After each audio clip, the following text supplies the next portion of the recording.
right, folks, I am getting set to share out the show here.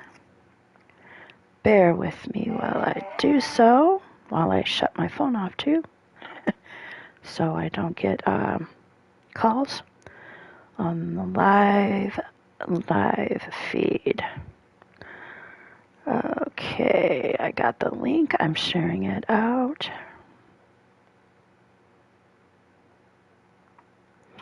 It's in my Skype chat.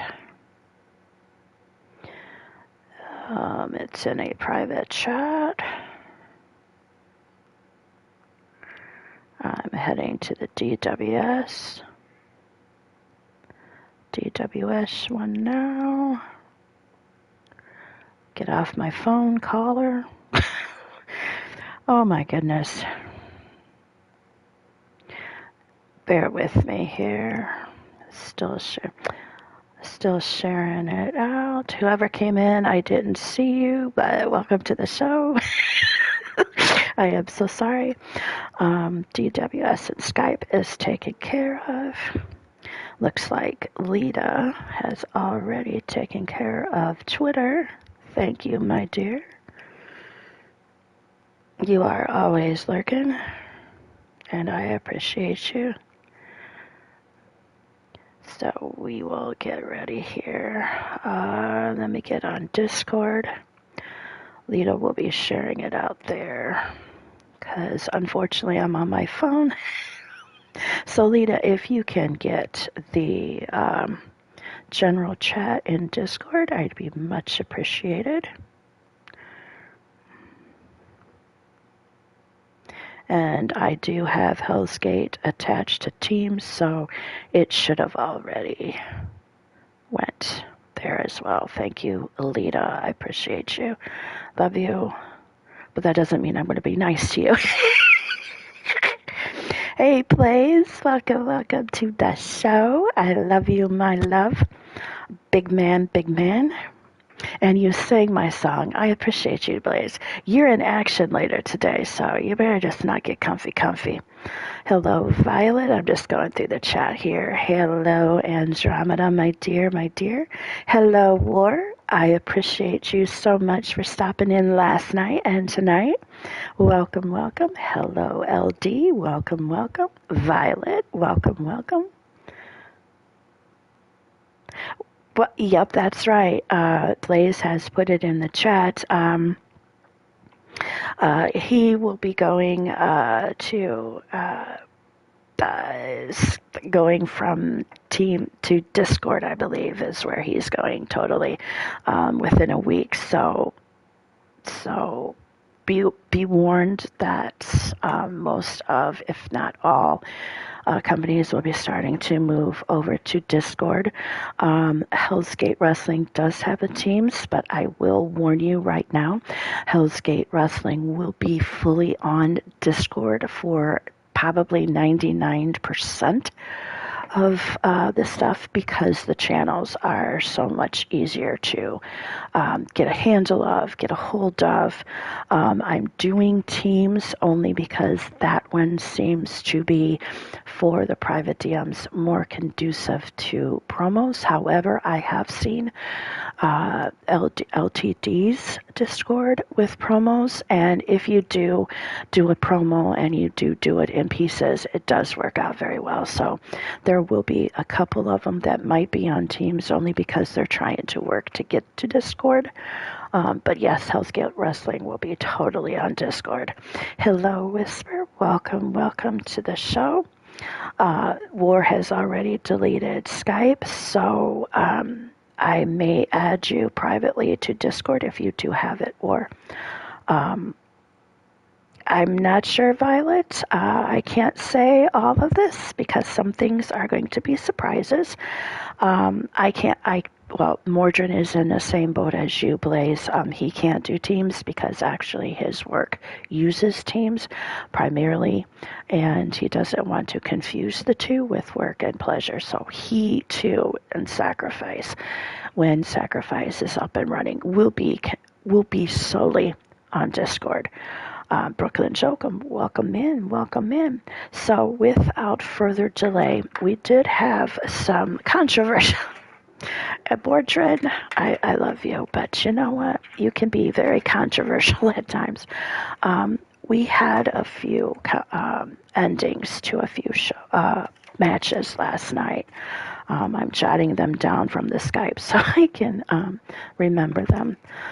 There will be less commentary today as well, only because Mordred is still working. So he will be working till 4:30 OOC. So Mordred is up working, and I do not want to bother him as much as possible. So low on the commentary and less on the commentary. So before we get to the Fight Night BrawlFest, we are going to see Midnight Riders taking on the Outlaw Angels again from last night. Again, this was a no contest due to a glitch. Enzo Knights will take on Demonic Dissension. They too were also, I believe, glitched. So they will be facing each other again.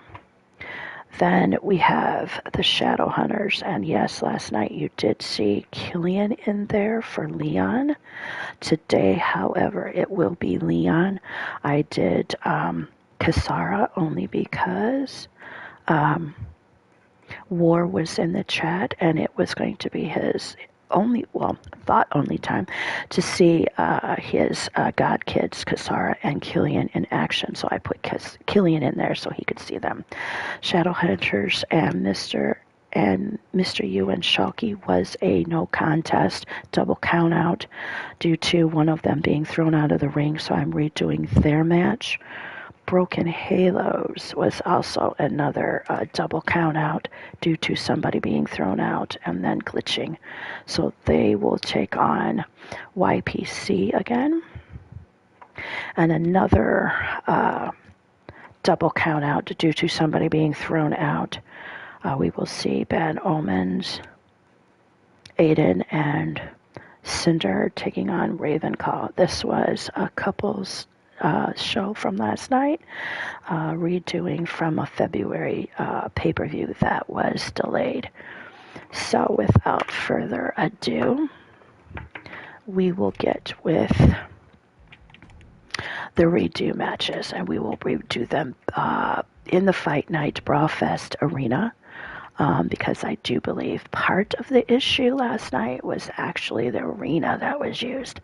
So we'll see. But we will do the same format as last night. We will do the KO only as the match type for the win. No DQ, 20 ring out, and 15-minute time limit. So let's get the first team on, which we will do Midnight Riders and Outlaw Angels. So we have Tilly Angel, Matt Outlaw's girlfriend, and her boyfriend, Matt Outlaw, taking on the Midnight Riders, made up of Matt Outlaw's daughter, Rebel Outlaw Nightwalker, and her husband, now Michael Nightwalker. So this is truly a family-oriented match, and I can tell by everybody going fam for the win. So yeah. So we have no entrances for this one, only because some of the teams aren't in there. I did the teams that were particular to the BrawlFest tonight and the champions. So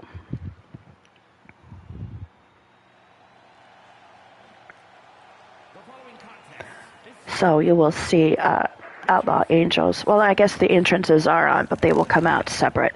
I'll turn off the entrances next. This competitor is just way too aggressive. They need to do some breathing exercises or something. Unlock the inner peace. I'm a little surprised to hear that from you. Yeah, I had entrances on for something last night, and I forgot to turn them on.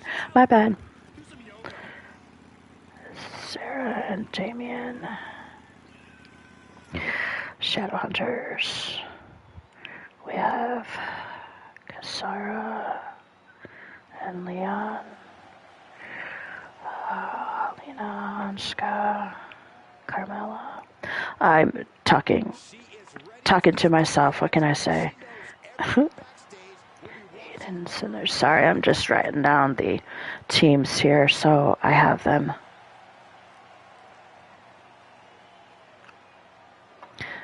All right, there we go. Now I'm going to go back to chat and I'm going to, chit-chat with you guys.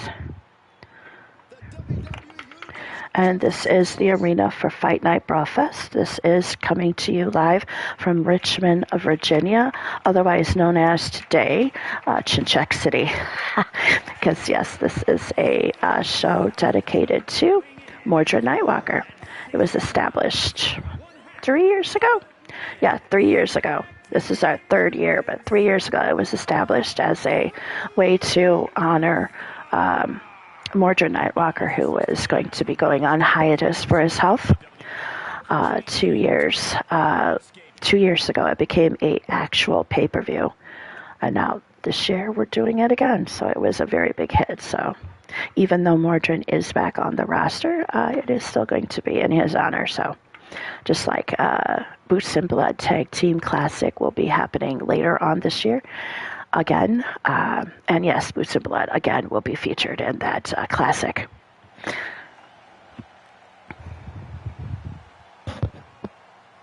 Hi, Diamond Sky, welcome, welcome. Violet, welcome, welcome. Oh, Heel Blaze, I love Heel Blaze. Thank you, Blaze, for holding down the fort for me in the chat. I appreciate you. LD, you can see you have a lightsaber as well. A few new ones have been entrusted with the blue lightsaber. Because here in Hell's Gate, that's what it is. It's a lightsaber. But hello, LD. Welcome, welcome.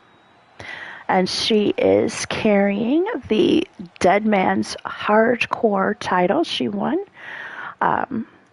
So yeah, you'll be seeing titles being featured today.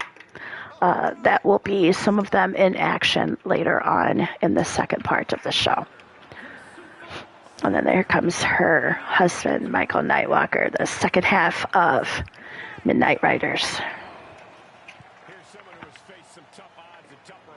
Now, y'all better not count out, because if you count out, I'm just going to have to, I don't know, beat you guys. Beat you guys myself.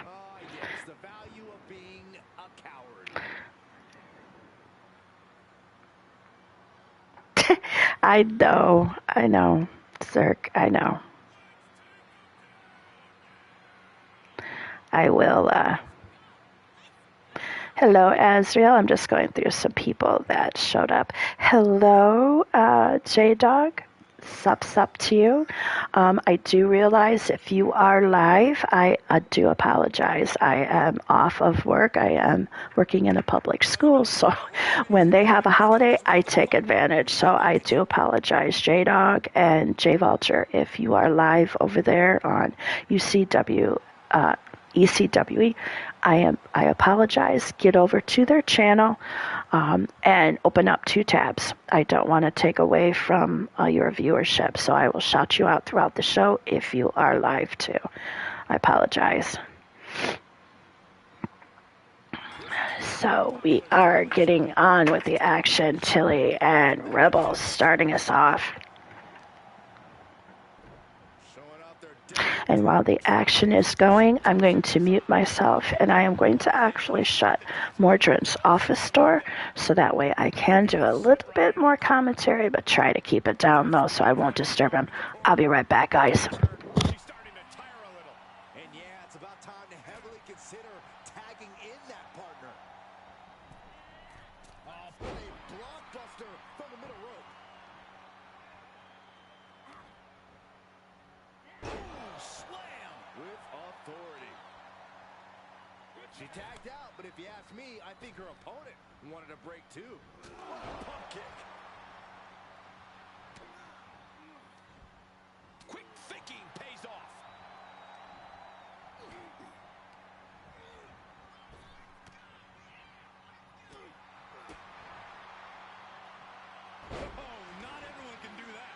Sometimes you just gotta show off and show out.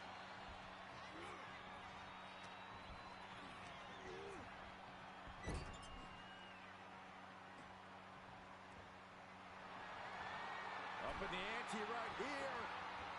Look at the ups. Leaping ability. Hail Mary minus the grace. It takes a certain level of athleticism to pull that off. She's starting to drag a little bit.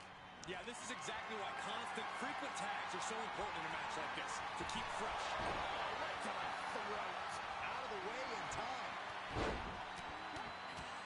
Right hand after right hand. This is ugly. Just never had a chance to block any of those. Russian leg sweep.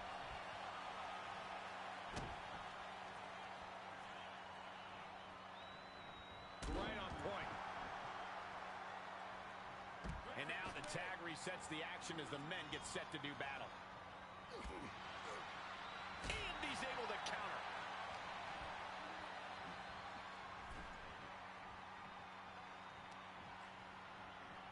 Hoisted up. Back suplex delivered. He's channeling the crowd's energy. Knee straight to the neck. He may be in a bad way here. This is when you have to take advantage of tag team rules and get yourself some breathing room. No good reason to stay in this right now. Big boot. Big drop of the leg. Sure seems to be getting out of there in a hurry. A chance to get his... Sorry, guys.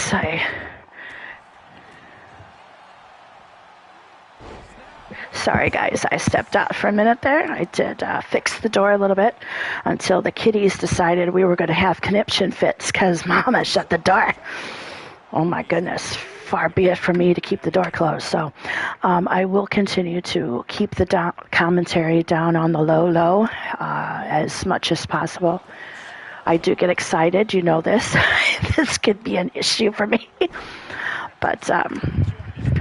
so the kiddies can go in and out with Mordrin, because I believe Teeny is the disruptive co-worker of the two of them. She likes to make herself known on camera during meetings and stuff. So I don't want to take her fun away.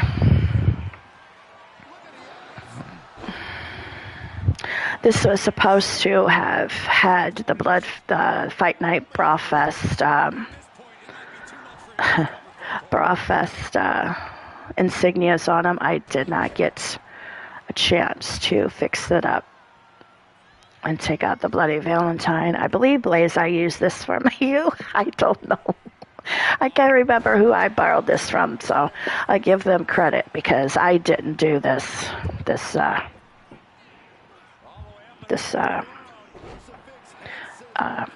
arena. All right, Zerk, I love you too. I'll let Mord know that you did stop in and said hi to him as well. So I appreciate you stopping in for the time that you did. And last night too, I appreciate that because you stayed up with me most of the night. And we went into 2, 3 in the morning. Yeah, Blaze, you missed it. That's why my voice is kind of shot today because I hadn't gone live for a while. I made up for it. And then my voice is paying for it. But it was all good. It was fun. Rebel takes in Michael, which brings in Matt till he has to get out or she will be hit by one of them and a team will be DQ'd. Although I do have DQ off, it tends to, on my end anyway, I've seen help with the disqualifications due to a woman hitting a man. But there are some things that will get you disqualified, and that is staying in the ring after 5 seconds. And your winner with the knockout is Michael with the Midnight Riders.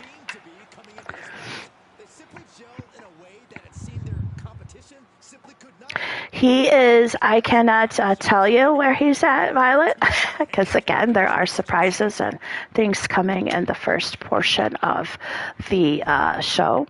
FightNight BrawlFest will start after these redo matches. As such, BrawlFest is a 3-part show. is a three-part show. The first part is pretty much themed matches.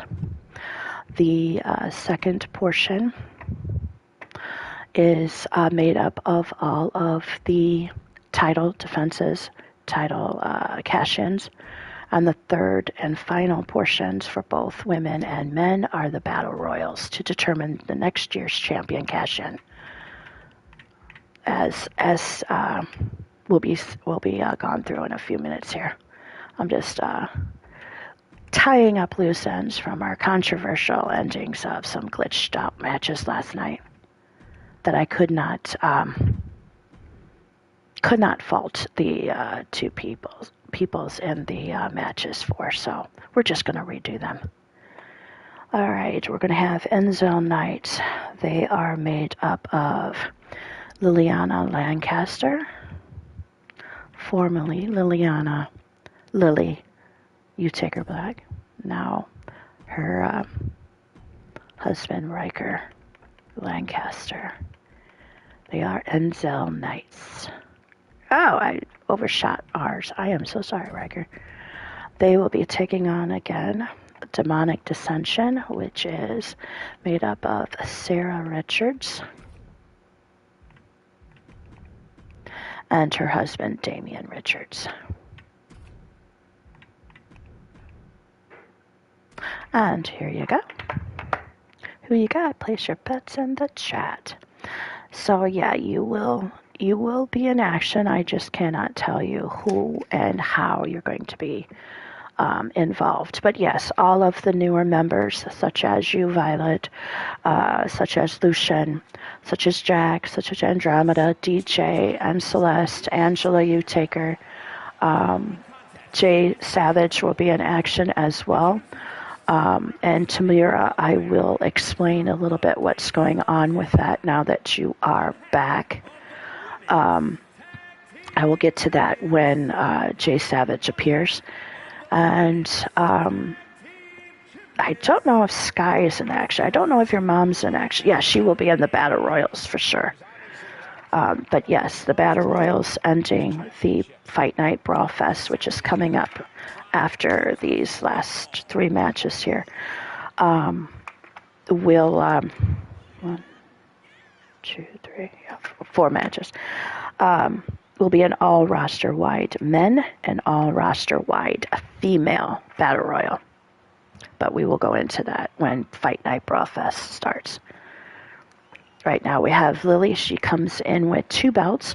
She is one half of the new newly crowned Stygian Witches trios tag team made up of herself, Rose, her sister, and Celine Utaker, her adopted mother.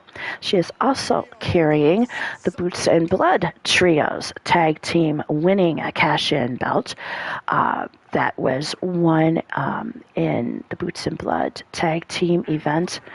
And again, the winners was Dark Coven, which was herself, Lily, Rose, her sister, and Celine, her adopted mom. So yeah, she's a double champ. So you see 2 belts there for 2 different things being carried by Rose. You'll see a lot of belts being carried by a few people this time here.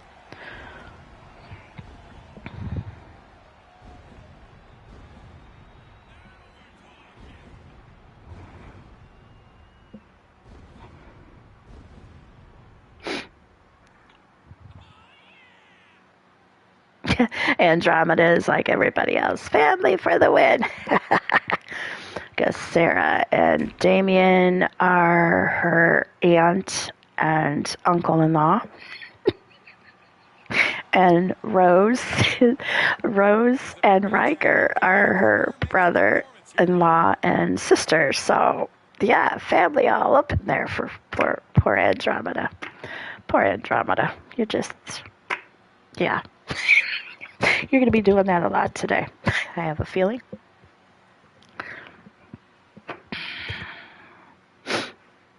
And like I said, I do apologize. This arena is what I wanted it for, but not the logos.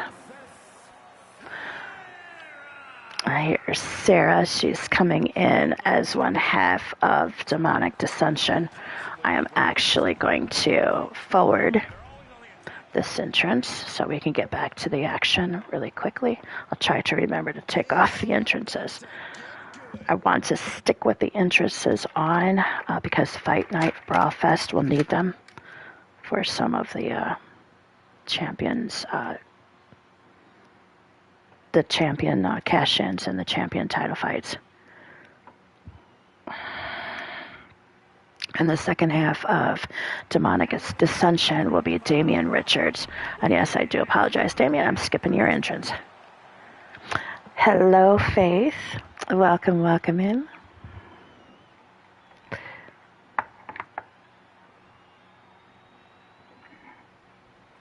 Mixed tag team match starting. This is one of my Well, Atticus, I do know that your wife, if she was sitting next to you, would concur.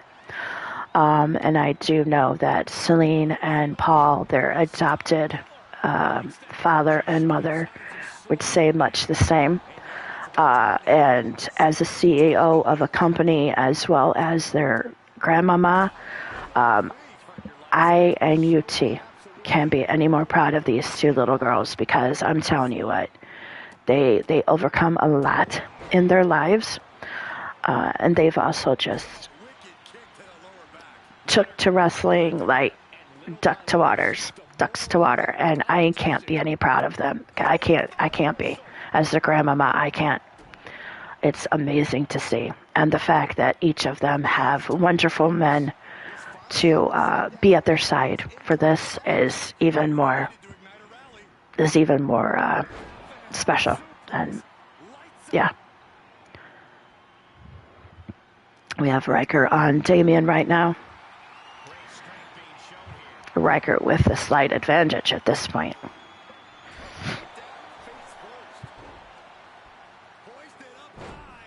Yes.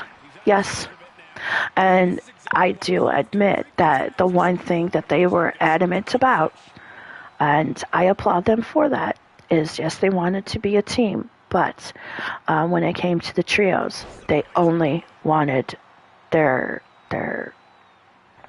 ma. And at that time, she was going to have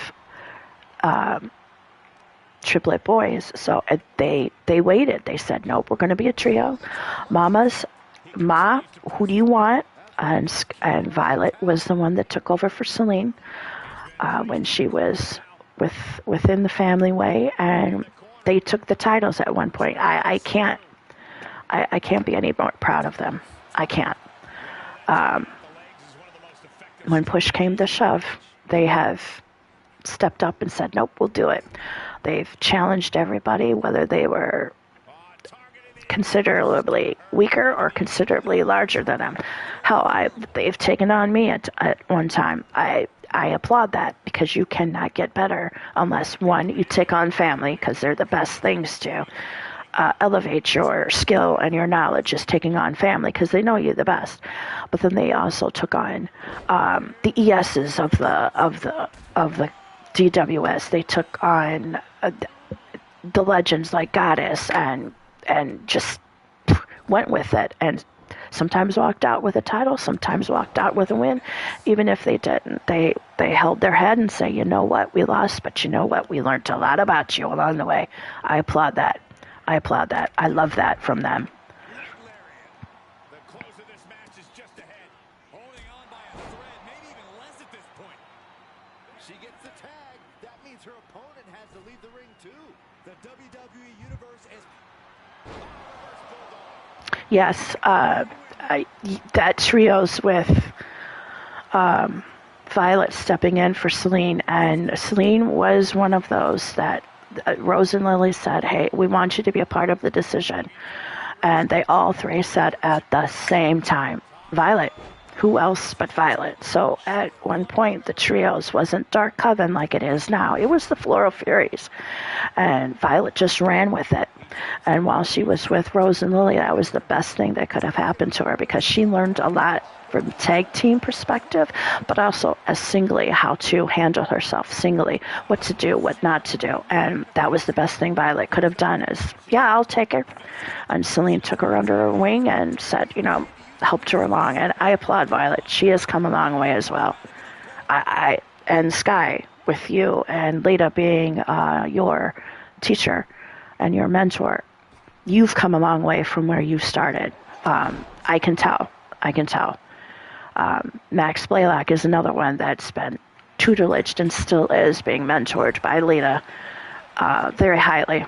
But now she's got help with Aiden and Paul. But even Max and Leilani, I started with them, yes. But once Lita just took it on, they have even come a long way. So yeah, I am proud of all of our younger generation, our second generation wrestlers. Yes, she did. That was damn straight. That was simply, yeah. And like we said, you cannot sleep on Lily or even Riker. I think they're one of the more underestimated, underrated, but that's fine by them because they'll do just that to prove, hey, you can underrate me, you can disregard me, but you know what? I'll get that win with you, not thinking of me in that same level as, I don't know, like Demonic Dissension or Dark Aggression, who's been there for a while. Yeah, can't sleep on them too. All right. Now, the next match that we are going to redo is, let me get the right arena.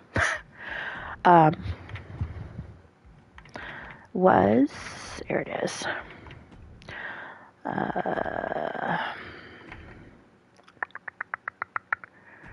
Just making sure that everything is kosher. GQ off. Ring 15 minutes. Now I'm going to turn off the entrances, but I'll have to turn them on for Fright Night.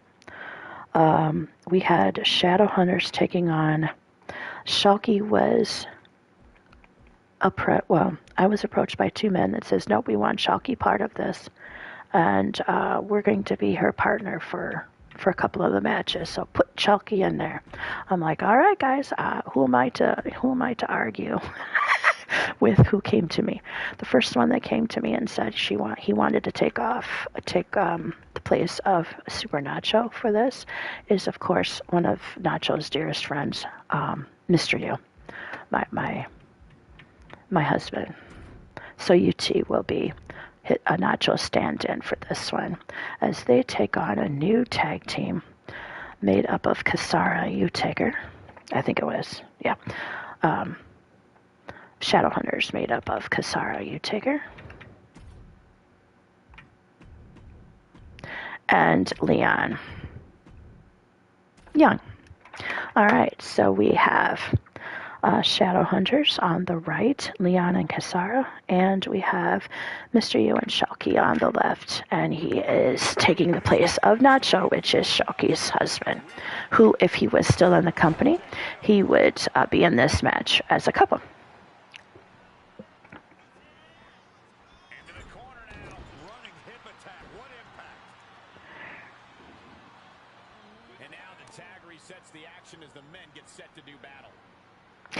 Well, Violet, I am in the process of doing a show in May.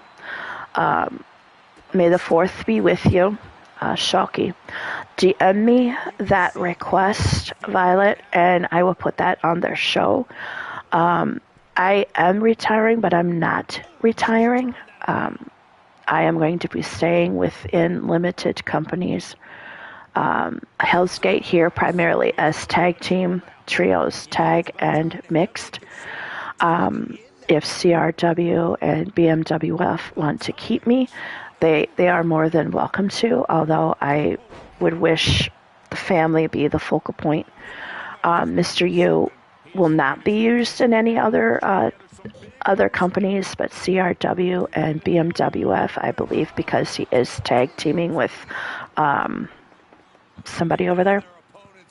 So he's tag teams. Myself tag teams. But yeah, I will put that match on the card for that because it's going to be in honor of Shalky, who will be retiring, but it's also going to be a Marvelous Hellions type honor because when she retires, the Marvelous Hellions tag team name on the tag team will also retire. So yeah, I will give you that request, Violet, at that show. Though I will not be fully retiring. I'll be retiring the tag team name. And there will be surprises during that show for Shalky. And I can't divulge any of it, but yeah, I'm working on something very special for her. So, yes, that's it. I knew he was tagging with somebody. Yeah, CRW and BMWF have the second version of Heaven and Hell. Paul and UT. That's right. So Mr. U will continue in those companies. So if you want to keep me, that's fine. If not, that's fine too. But he will continue with the tag teamings. Mixed tags, he will most likely tag with. Hey, Mosa, knock it off. He will most likely do the OG, Heaven and Hell, the way Heaven and Hell was born and made and created for. And that was to be tag teaming with me. So, but those companies that I do not stay in, and Mr. U does stay in, and you have his daughter Angela Uticker, they are going to team together as the Hells Berserkers. So, yes, LD, I will request that.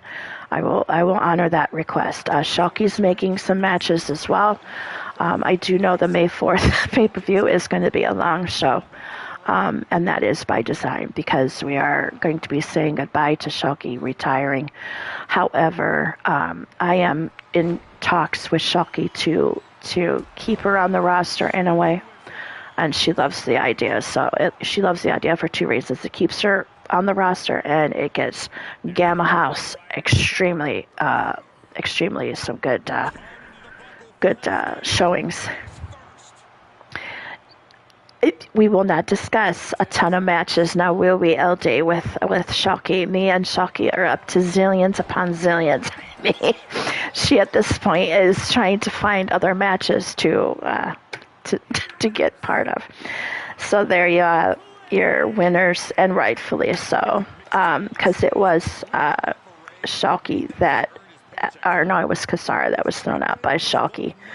They did glitch outside of the ring, so I'm glad it was a clean win, no countouts, and your winners, Shadowhunters, Kasara Uticker, and her boyfriend Leon Young.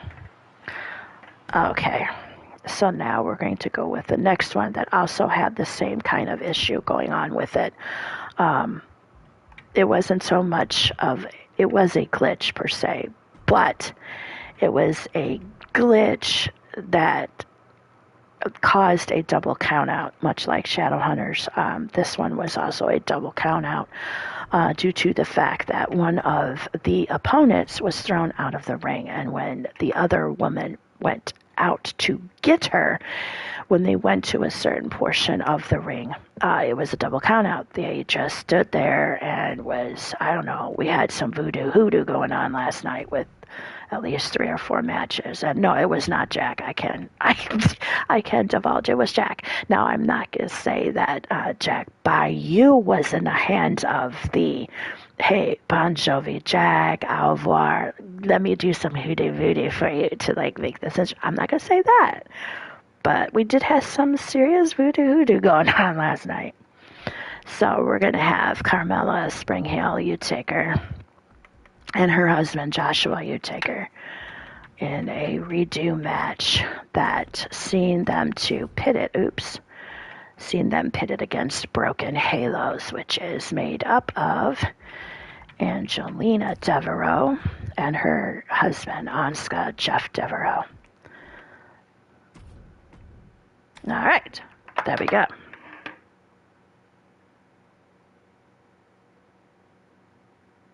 Yes, yes, I do have to say that, this disclaimer will be said throughout the show. This show we're pretending this Fight Night Brawl Fest, as well as this pay-per-view. Here we'll see some ladies that in some companies are known to be in the family way.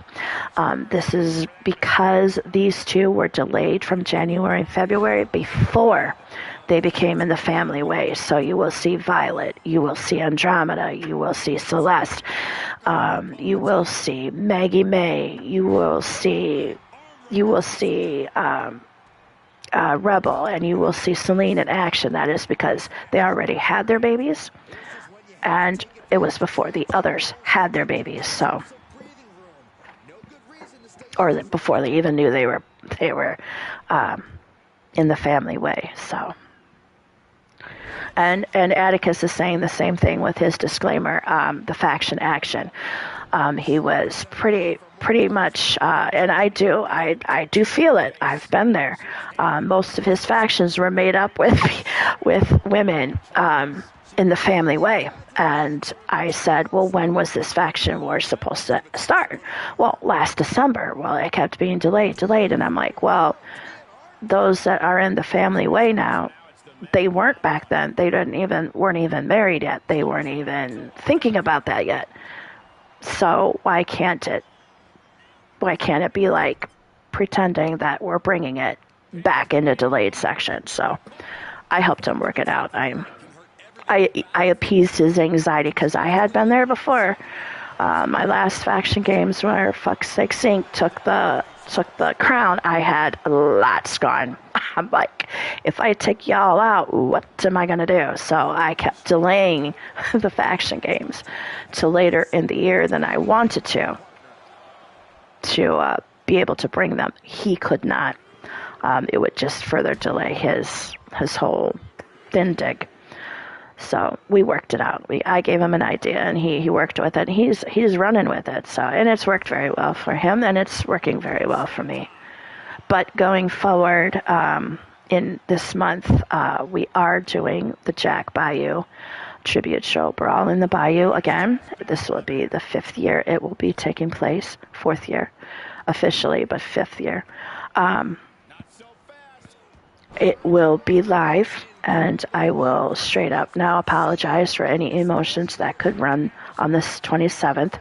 Yes, the pay-per-view that usually normally comes the last Sunday of the month in April for Jack is actually going to be on his anniversary of his passing. So it will be an already emotional day for me, but nope. I needed to do this for Jack, so we're going to bring it live. I'm going to see how it goes. I'm not gonna say that I'll be all there for it, but we're going to do it. We're going to do this for Jack, so be stay tuning for that. I'm getting my matches for it. I'm working with Clinton, and I'm working with Ripper, and I'm also going to be talking to Atticus. We're all going to get together, and we're going to come up with some interesting, fun, voodoo-esque type matches and themed matches for that show. I do have an arena for it. It is cool as fuck, and it does have gators. So Ripper, I do have Elvis involved somehow. So there we go. And now Lena is sort of got the advantage over Carmella right now. And there is a 20 count, so they do have to watch the count outs. And this is where we did have the issues last night, was the count outs. But I really am thinking, because the last 3 matches have gone so well with no glitch count out, I believe it was the arena that did it. So I will say it was the arena rather than the match type itself, mixed gender match, that caused the issues, because most of the show went off without a hitch. It was just these 4 or 5. Yes, it was Joker. I do remember that, and I am remembering some of that for the show coming up at the end of the month. I'm going through the archives. Oh my God, the LT archives are amazing. if you are on Discord, please, if you are on Hell's Gate Wrestling Discord, please visit the shameless plugs. It's links that are only to be used for other shows. One of the first ones listed there, Jack Bayou, Blaze is right. Jack Bayou did have a company. He did have a YouTube channel that brought wrestling. I did not know until I found this channel again that I was on the show. So I was like, oh my goodness, I was in the company. But there you are, your winners. YPC, Young, Psychotic, and Crazy, Carmella, and Joshua Uticker. So that was fun. He doesn't have many matches. He doesn't have very many shows because, yes, he didn't do very many. But when he did, he did some good stuff over there. So I invite you to that Discord little channel in Hell's Gate Wrestling and look up that link because I have his show in there. Okay. All right, let's get this back with the last redo. Last redo couples match here. But yes, most of the brawl in the Bayou is mainly for what it's meant to be, reliving memories, reliving moments. And yes, Jack will be featured with Shadow Press because he was his tag partner, and Jack was also Shadow Press's mentor. So they will have a match. Yes, I will feature Jack Bayou Ka in 24. So you will be able to see Jack Bayou in action sporadically during the night. It's not going to be like all the time, but he will be featured. All right, so the last one we have. Oh, I overshot you. Oh my God, Andromeda, how can I do that? Will be Ravenclaw, made up of Andromeda and Jack Uticker. Yes, I am going to put entrances on because you guys, I need you to see this entrance. It's bad fuck ass. And I do apologize to Cinder and Aiden. They are not in here as a team yet, but you guys will be. So I apologize for going to have to fast forward and skip your entrances due to time constraints. So we have Bad Omens, Aiden Nightwalker, and Cinder on your right, taking on a new team, a new couple, Andromeda and Jack Uticker, made up of Ravenclaw. And no, yes and no. It is for Harry Potter House, but really it's in nods of Jack, my son Jack, being the voodoo high priest. So his spirit animal is a raven, and Andromeda is the lichen witch. So the claw comes from her werewolf. So Ravenclaw. But it could also be for the house of Harry Potter because apparently, Jack is Ravenclaw. I don't know what Andromeda is. I think she's whatever she wants to be at the time. I'm not going to argue.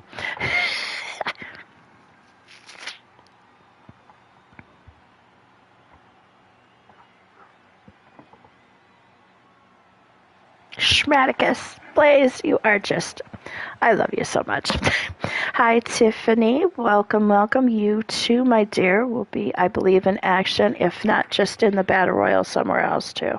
Oh, yes, you are. Well, no, you're not. It's JW that will be in a special themed match, starting off the Fight Night BrawlFest, which will start and commence after this match.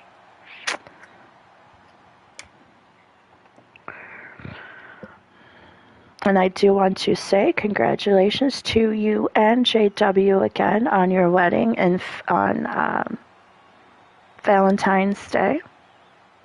And yes, you will see that your name has been changed, dear, to Tiffany Sky Caliber. Tiffany S. Caliber, I think is what I had to put it because of the length.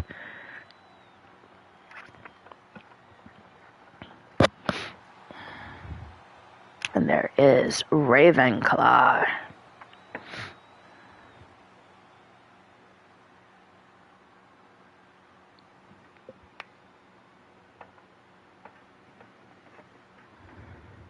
And it is much better with entrance music, I do have to admit. They have a really badass team theme. Team theme, yeah. But no, I didn't see. See, Brooklyn Joker. I'm telling you, if you are in UCWE, they are live, and I do apologize, you guys. That I had to fit this show in where I could.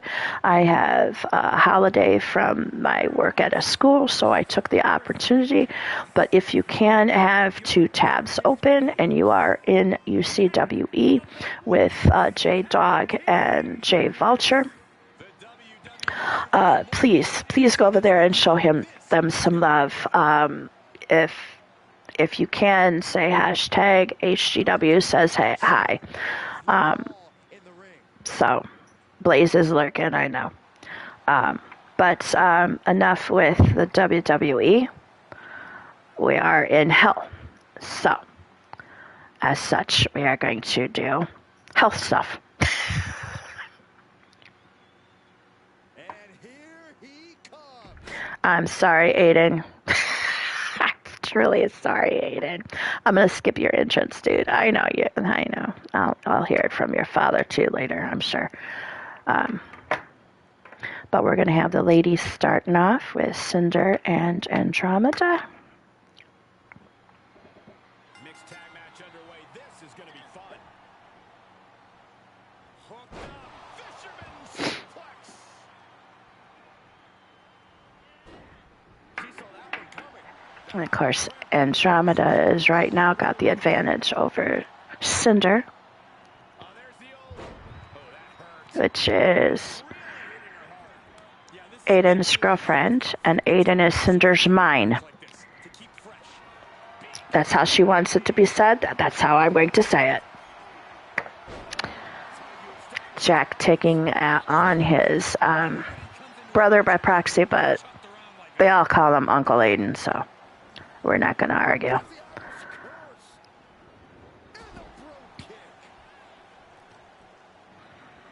And Aiden is showing Jack exactly what it is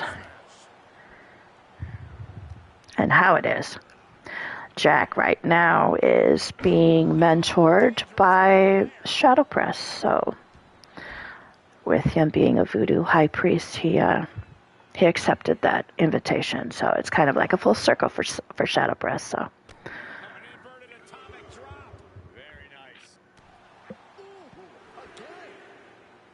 yes, we are pretty much going to wipe out the first meetings of all of them in the glitched matches. So yes, this would, as Atticus said, would be the first encounter with Cinder that Andromeda had. And that is why I did switch teams. The team that Andromeda and Jack were going to take on were going to be Celestial Nightmares, Violet and Lucian U-Taker. But they have met them in the past. So I switched their opponents and put Bad Omens with Jack and Anne because them two have never faced, well, at least Andromeda has never faced Cinder in any capacity. Now Jack has with Aiden, and he has with Mordrin in different capacities.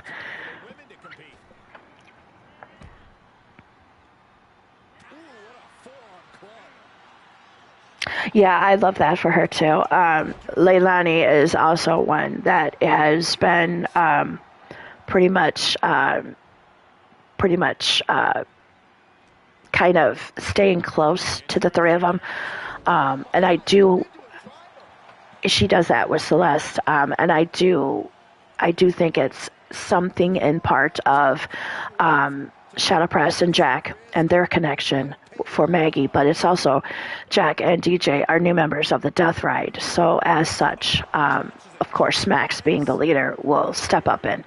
It's great to see that Andromeda has not only Shadow Press's wife, Maggie, but she's also got Leilani. She's also got some of the other ones in Death Ride. Here in Hell's Gate Wrestling is Sunshine Marigold is a Death Ride member.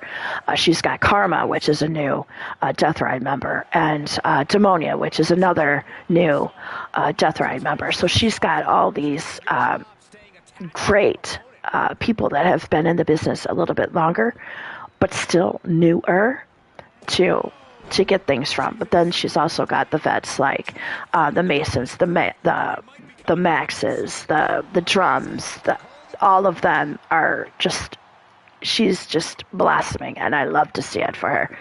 And your winners, there you are. Like I said, with all these little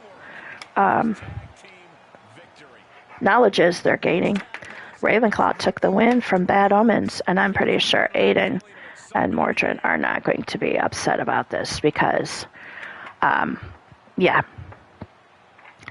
that was a holy shit and moment for her, and I absolutely adore that for her. All right, we're going to take a brief little tidbit here while I go into the introduction to Fight Night BrawlFest. Y'all can go to the concessions, get drinks, get food. Ripper has the LL bar going and fired up the grill. We've got all kinds of good things for you. Damien, my personal security guard, has the arena covered, and so here we go. Hell's Gate Wrestling Fight Night BrawlFest was initiated 2 years ago, almost 3 years ago now. I think it was 2022. We brought in it was going to be a day to honor Mordrin Nightwalker, who at that point was going to go on hiatus. We didn't know how very long, for his health. So I deemed it necessary to do an honor show in his honor. And at that point, he did all the matches himself. He wanted to pit this and want this, and he did want Boots and Blood featured, and they were.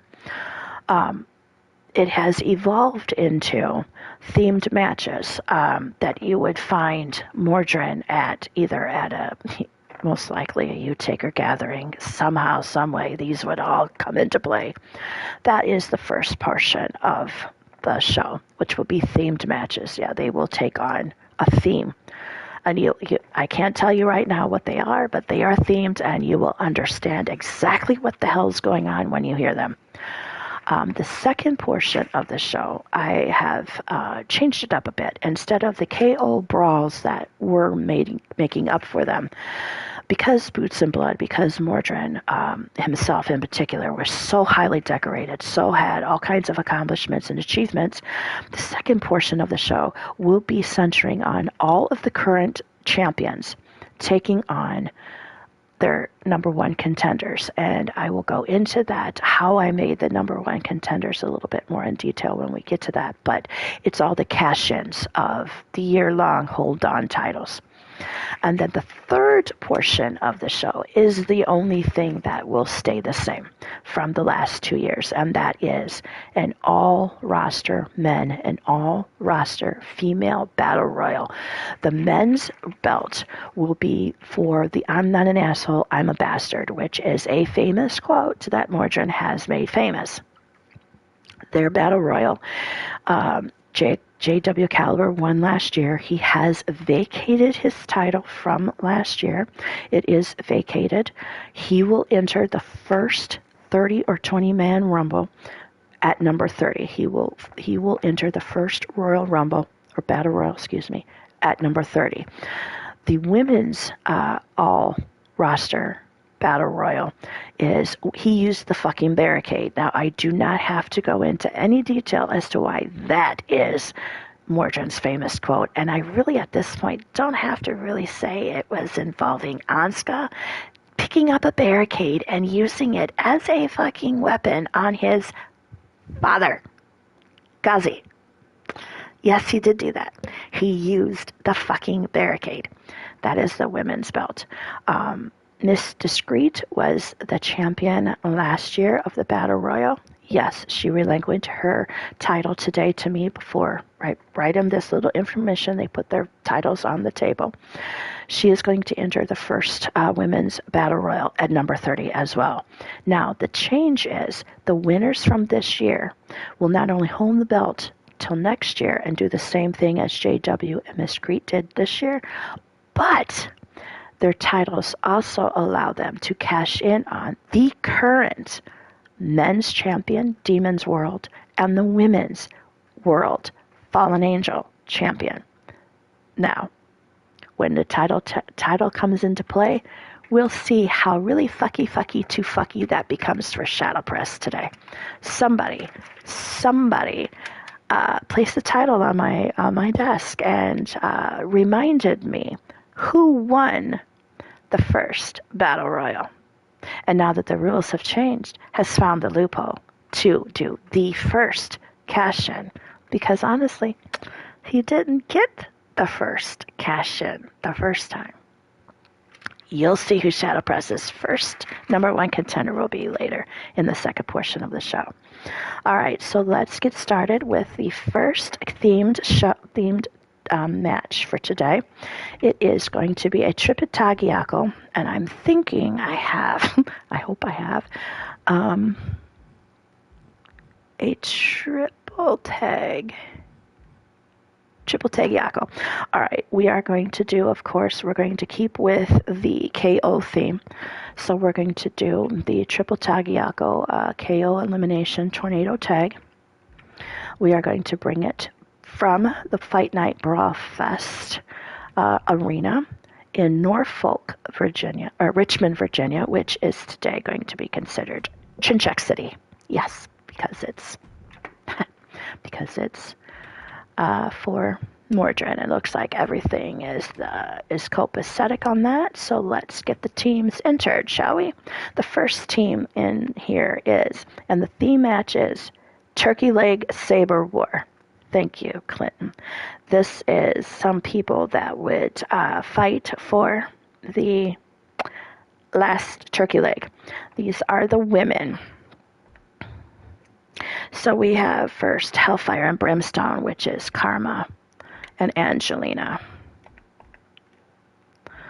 So let's find Angelina Devereaux, Karma Nightwalker. Yes, they are a team in here because I did put them together. We have the Femme Fatales, which is a new tag team made up of Angela Utaker.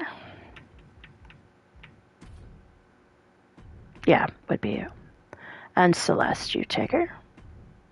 And the third female tag would be Harbingers of Chaos.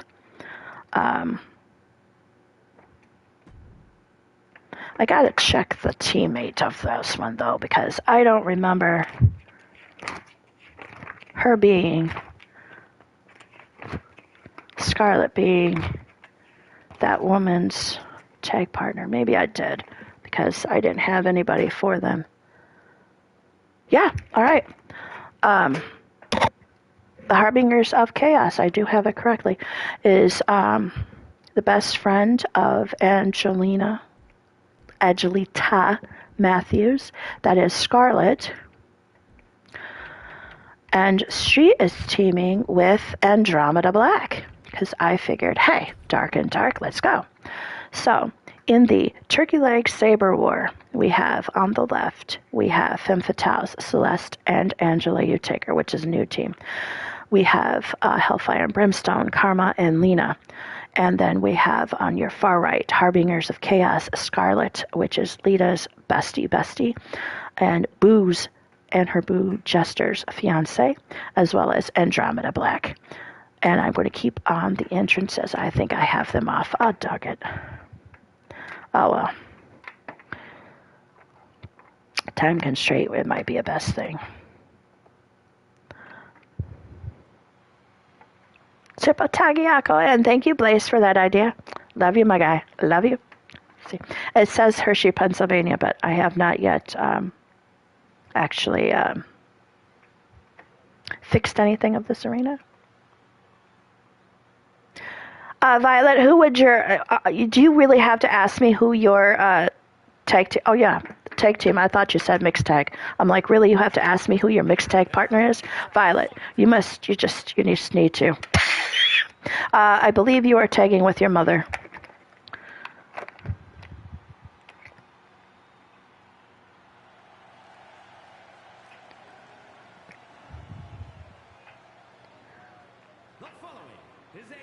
I'm looking up.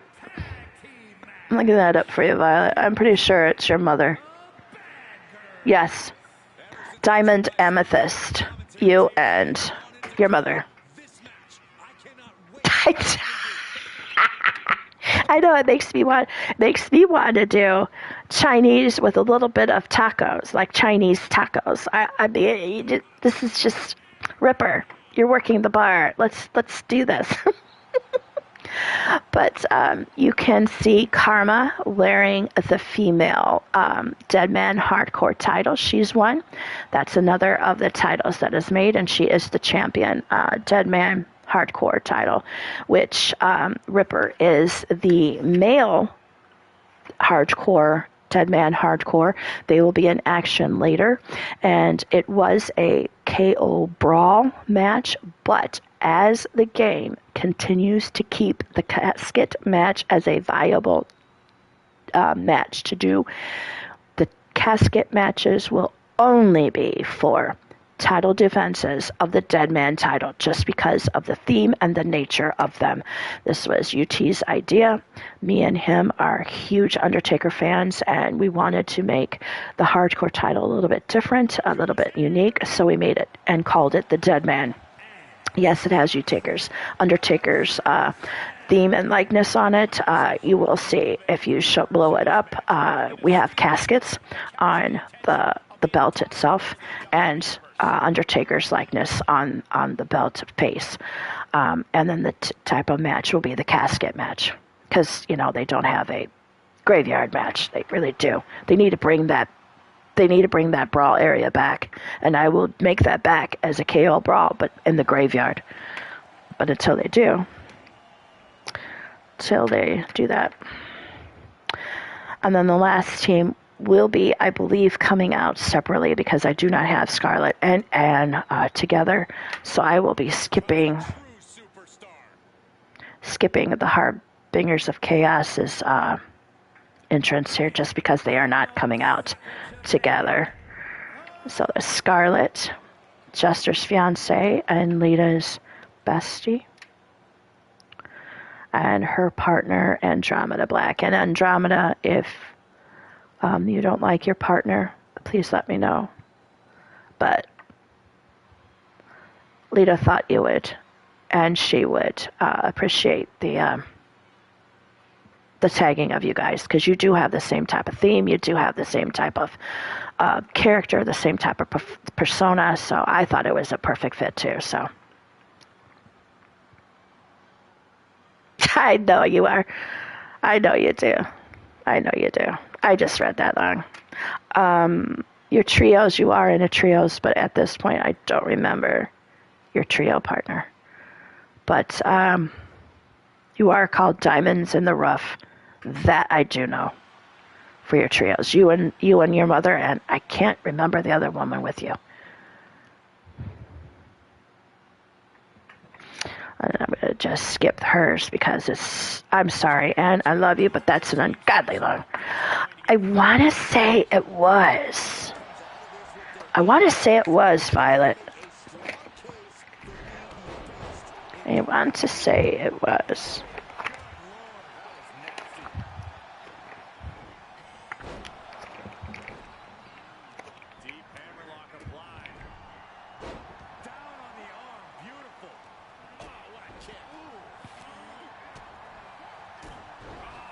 You are right. Diamonds in the Rough are you and your mother and Tiffany. No, it wasn't. It was Diamonds in the Rough here in Hell's Gate Wrestling. If it was called Purple Sky somewhere else, then that was somewhere else. But here in Hell's Gate Wrestling, it was Diamonds in the Rough.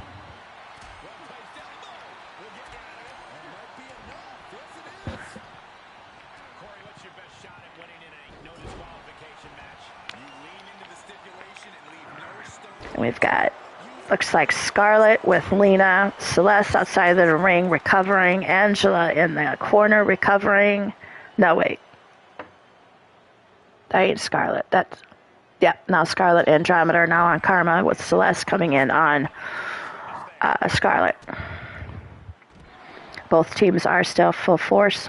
Now Celeste is going after her auntie Lena, or niece Lena. Oh my goodness. Too many kids. Too many grandkids. Holy shit, Lena. I mean, I can't say much. Tiny flies now, too. Thank you, Lena, for kind of teaching me that. You and Celeste and, yeah, tiny now flies.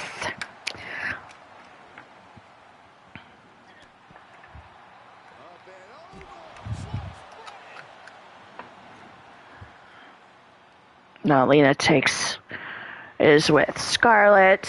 Karma was with Andromeda. Angela with Lena. And now Celeste and Karma. Now Celeste and Lena. She's an equal opportunity ass kicker. Takes after her mother and her sister Lena. I do want to say that right now. Do not piss that woman off. She knows how to do things and throw things, and she can fly. Karma is on herself over here until Andromeda comes and meets her. Recovering, we've got Scarlet and Angela and Celeste. And Celeste is just an equal opportunity ass kicker right at this point. She's just not centering on anyone or anybody. It's just not her opponent, but everybody else, which is what you do. Andromeda rolls out. She now is with Celeste, and Celeste meets her with a DDT on the floor. Somebody has been eliminated. I don't know which, and I don't know who, but I'm thinking it was Angela. But Lena has been eliminated. So Hellfire and Brimstone is only left with Karma in the ring. Femme Fatales is still full men with Celeste and Angela. And Harbingers of Chaos are still full strength with Scarlet and Andromeda. But Celeste and Karma are now tag teaming on Andromeda. But Andromeda goes after Celeste. Celeste rolls out.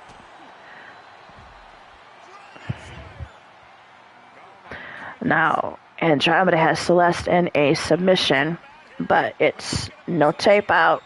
It is a KO only, so you have to knock them out to win.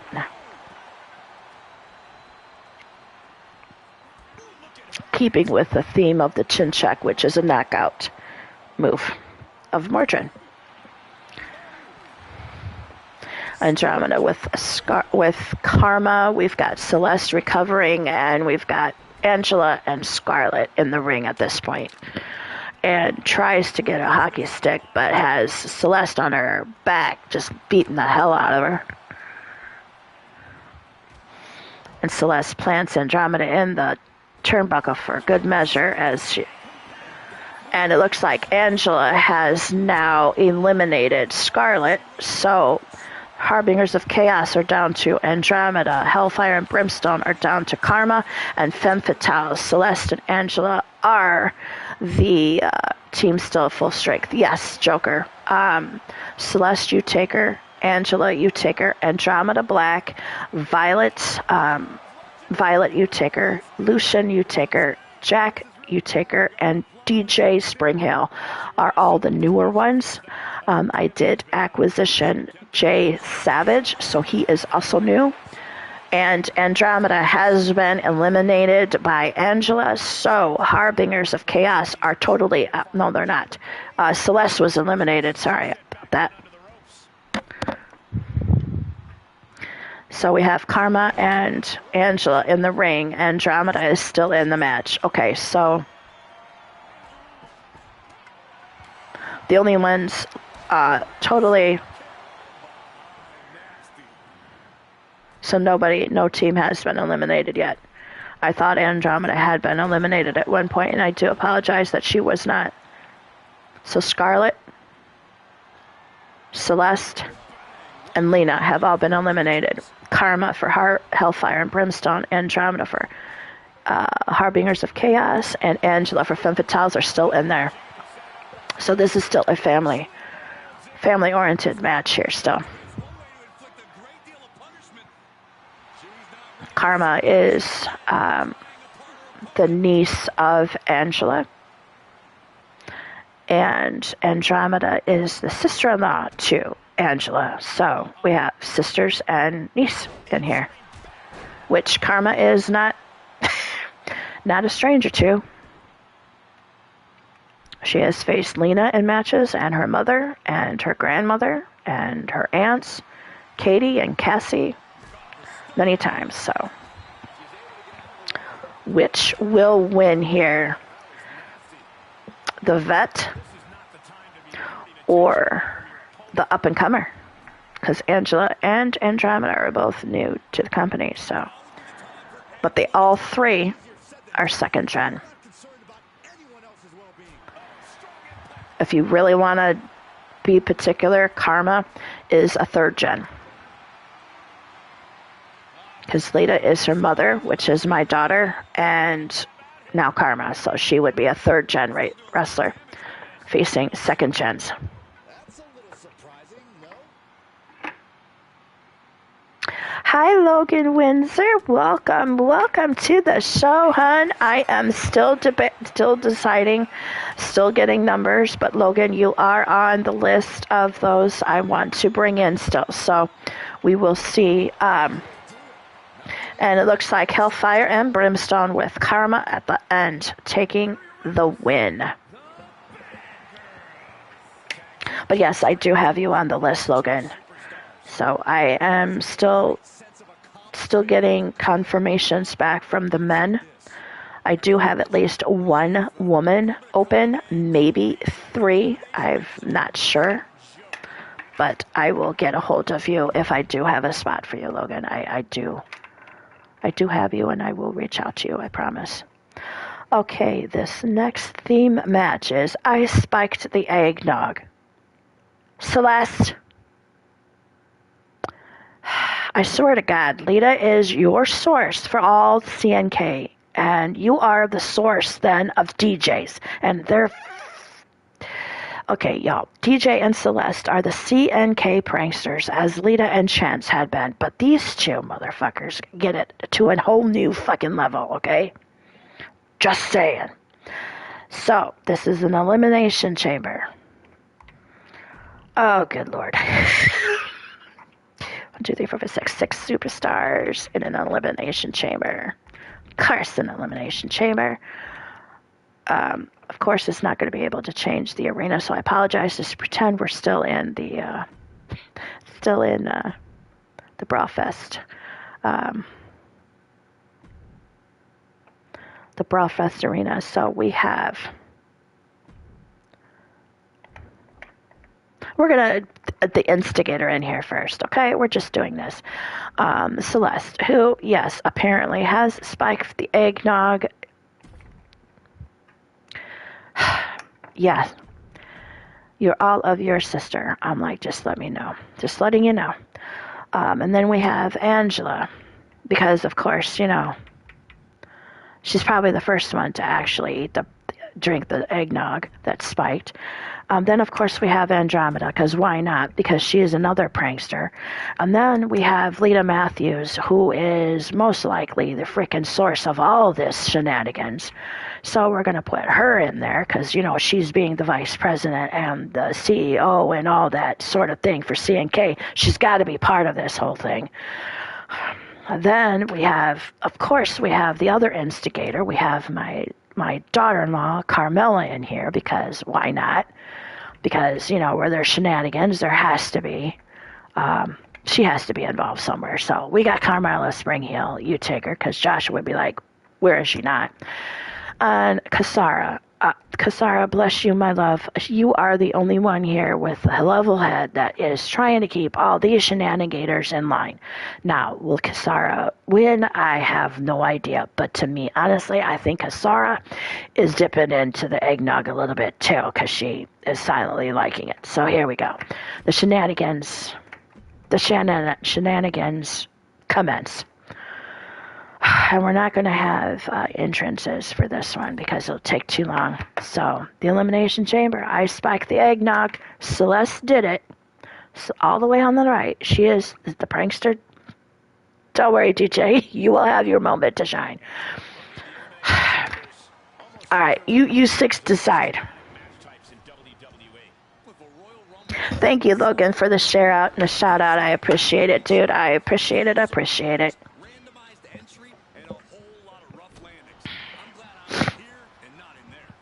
Now, in this match, we do have three new up and comers in Celeste, Angela, and Andromeda, and we have three vets, which is Lita, Carmella, and Cassara. They're all instigators in this. I think Cassara is the most innocent one of this whole group. I believe it. She was shanghaied into this. I do believe this. I do believe that with all my heart. And Lita is the source of all this shenanigans because, of course, like I said, she's CNK vice president, got a line of edibles with Chance and edibles for those that are in the family way that want to partake in gummies and edibles but don't want to hurt their baby. She's got a line. So, yeah. Okay. And here comes the source of all the shenanigans. Celeste, she is the high prankster in all this, and I do believe wholeheartedly because I know the young gentleman she's engaged to. I think she really did, sort of. I don't know. Yeah, I think she is the reason DJ is the way he is. It's bad influence. I seriously do. I love these girls. I love all of the girls in here. Well, thank you, Logan. I do appreciate it. And it's viewers like you that I do this for. I may not get all the views. I may not get all the live views. And you know what? I don't care. It's not about like that. I can have 4 people in this chat. Hell, one time I went all 4 hours with only one person in this chat. And that was one of my best shows. I don't care the number that are in live chat. Most of my views are coming from replays, but even then, I don't really particularly care about the views. It's the people that are watching. I know some lurk that aren't live in the comments in the live chat that do show up. And you can show up for 1 second, you can show up for 1 minute, you can show up for the whole show. It doesn't matter. Just so long as when you leave here with a smile on your face. Maybe I've given you a chuckle. Maybe I've given you a shake my head moment. Maybe I've got you to laugh. Maybe I've got you to cry. Just the escape. We're here to escape. And that's why I do that. I enjoy it. And it's reacting to people like you in the chat that I do this for. Some people would have called, like, Blaze is, play-by-play. Me? Nah. I'd rather chit-chat with my chat because I don't hardly do that. And you don't hear a voice to the character very often. And I like to give you that little tidbit that, oh my gosh, that's Tiny Mama? That's what she sounds like? I'll even surprise you every once in a while and actually do a live action like Riley Wolf does. Riley Wolf does. He'll go live with promos. I'm working on one for you, Blaze. I'm working on you for one with you, Blaze. Me and Mordrin are going to come up with one together. We are, and it's going to be live action. I'm totally going to do this in the dark, but we're going to totally do this. So just be looking for that, Blaze. A live action promo from me and Mordrin for LTD. I called it here. If not with him, it would be with me, absolutely. And I will be in character like I did the last promo with Blaze. Yep, going full on cosplay. So yeah. Well, thank you, Logan, and I do appreciate it. And when I'm watching LTD lurking in the chats, modding like Blaze is for me, I appreciate your action, your interaction, your reactions. That all plays a part. It's not just what you see on the camera. It's also what you see in the chat. There's some things in the chats actually build what's on the screen too. So. Hey, Leo Angel, welcome to the show. I'm not sure if you're going to have a match, but you will be in the Battle Royal. This is, again, the Hell's Gate Wrestling Fight Night BrawlFest 25 edition. Yeah, what she said. I love you, Blaze. I love you. Mwah. I love you, big guy. I could go on and on and on how I love you, Blaze. You know this. But yes, this is Hell's Gate Wrestling Fight Night BrawlFest 25 edition. This is the third year. Second year official for the pay-per-view, but third year that we've brought a Fight Night. Yes, you got me to snort. You got me to snort, Blaze. You don't want to break me now, Blaze. You want me to do a tiny snort. So you're going to keep a count. See, he keeps counts of the tiny snorts and the tiny brokens. So yeah, that's his thing. I love you, Blaze. But the end of the show, we have the Battle Royals. And I believe, Leo, yes, you do. A lot of people must break me. It's your thing. It's what you do. You try to break me as many times as you can during the live chats. And you know what? Sometimes it's so much easier than other days. But yeah, all the men and all the women will be in a Battle Royal at the end of the show. But right now we're doing theme matches right now. Where we can in the theme matches, they will be KOs because of the theme Chin Check City. Mordred uses a Chin Check, which is a KO move.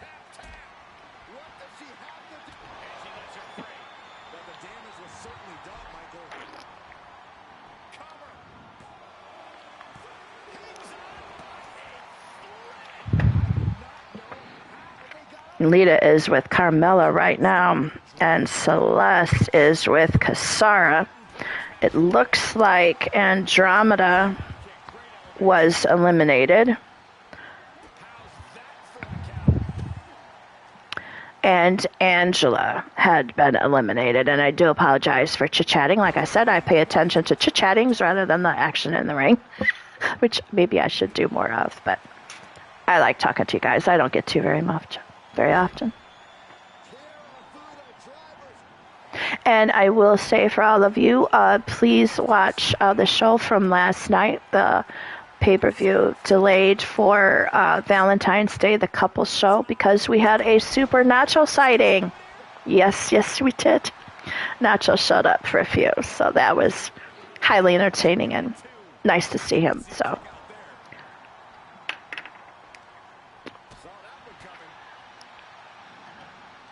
Kasara is still with her sister Carmella. Lita is with her sister Celeste, so we have sister on sister here. And no, not like that.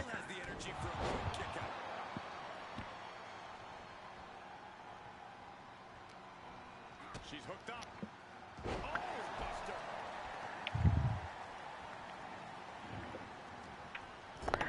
These four ladies are really taking it to the limit.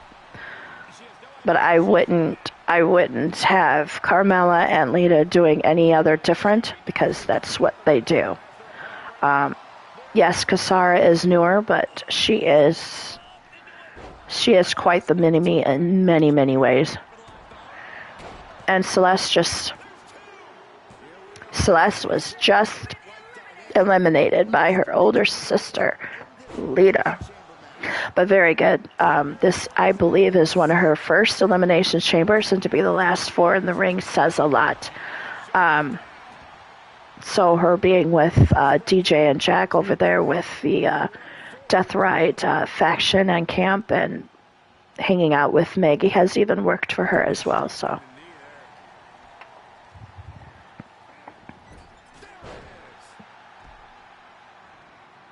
It looks like Lita is doing what she has always been taught to do. Let them two fight it out as much as possible, rest and recover, and then go full bore when you pick your right time. She was taught by Mordred that way. She was taught by her Uncle Jake that way. And Mordred, by the way, is her godfather, and her parents, myself, and you two. In matches like this, you always pace yourself. Pick your fights. Be smart about it. Now Kasara is doing the same thing. And I'm sure if Carmella gets in that situation, she will do the same thing, because being around the U-Takers and her father Ripper, she would have been taught the same.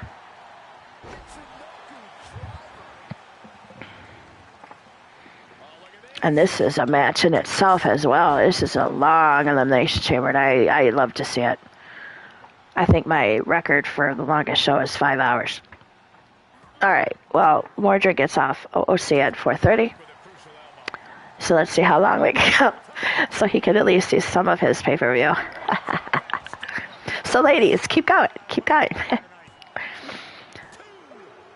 Oh, Kasara just eliminated her older sister, Lita. So we are down to what would be considered the middle sisters. We have Kasara, the middle daughter, well, the second daughter, middle daughter, and Carmella, which, because Joshua is her husband and my adopted son, she would be one of the other middle sisters. So we have middle sisters going on. Yeah, exactly. Know which one's your favorite and the one you want, and then go for it. You got it. Pick your opportunities. Take your opportunities. Seize your opportunities at every moment you can. Carmella for the pin on Kasara. Will she get it? Absolutely. So your winner of the I Spiked the Eggnog Celeste was Carmella U-Taker.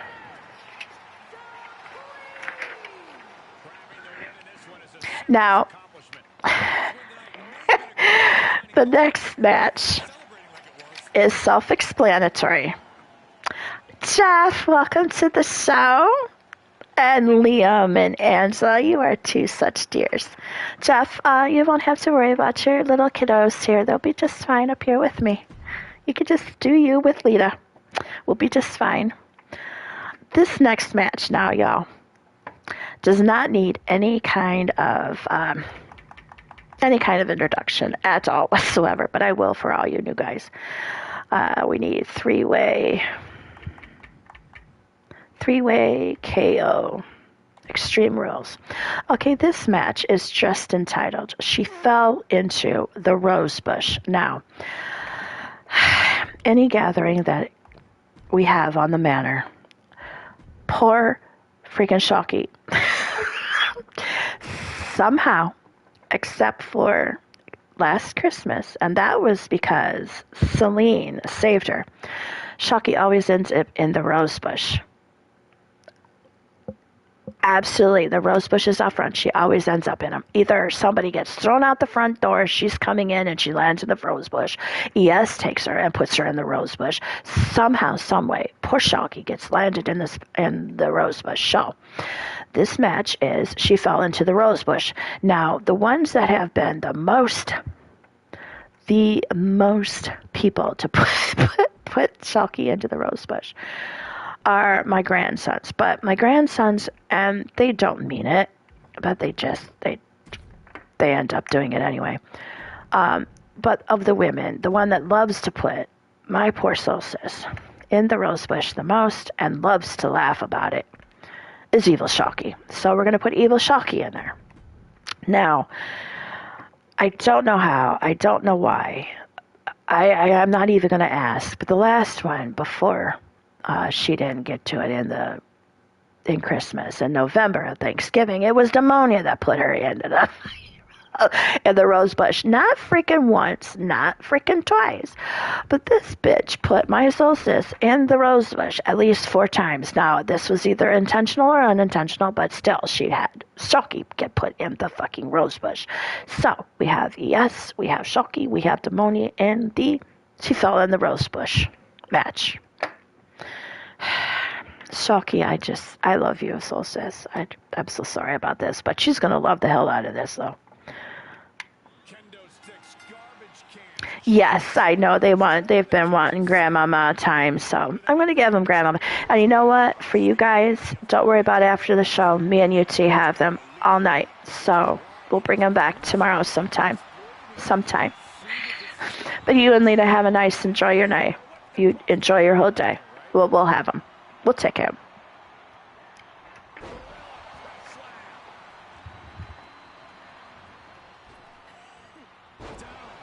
Well, ES is on Demonia, and Demonia Nightwalker is Mason Nightwalker's wife. We have Evil Shoki, which is the wife of Gazi. And we have Shoki, who is the wife of Nacho. Which, if I had room, I would have had Nacho be the actual guest referee for this evening. I wasn't thinking about it. I dropped the ball on that one.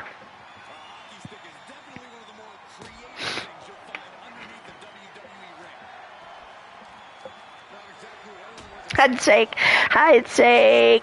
Bagwell. Love you, my man. You are going to be in action twice. And you're going to love the 2 matches you're in. I'm just saying, you're going to love the 2 matches you're in.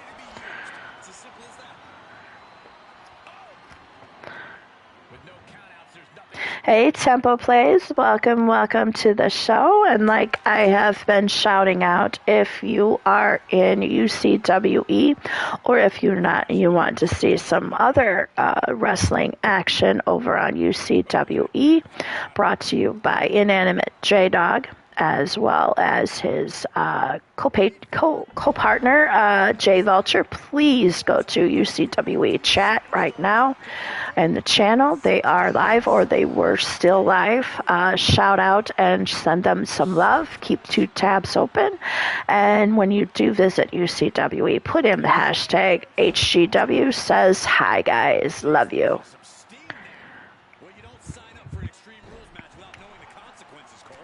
And how are you doing today, Temple?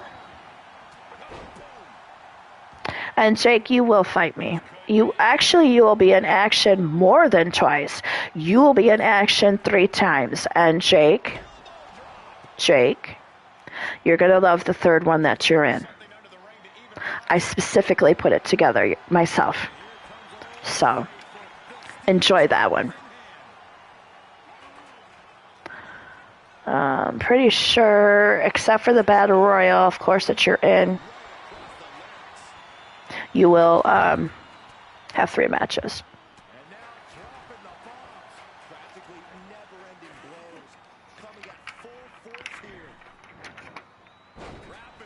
Yeah, 3 matches. 3 matches in the Battle Royal.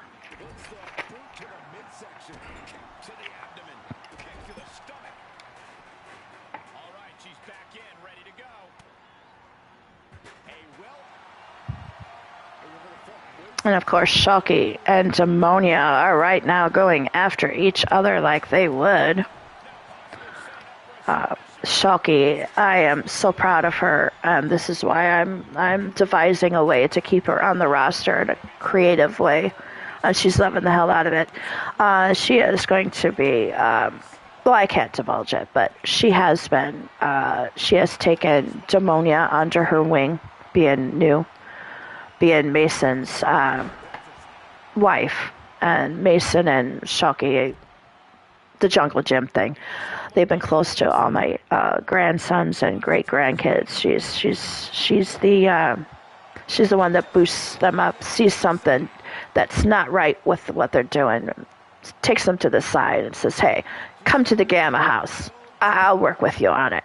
She's done it with Kasara. She's done it with all my kids. And she's taken to Celine and Demonia and all the newer ones. Andromeda, she's even been working with her too. And it shows. Demonia just eliminated Shoki. And Shoki should just keep her head high and be proud of that fact, because somebody she has helped along the way learned enough and took enough from Shoki to actually beat Shoki. And she is hard to beat, y'all. Zillions of matches with me and Shoki. I've won probably 4 handfuls of matches with Shoki. So she is very tough to beat.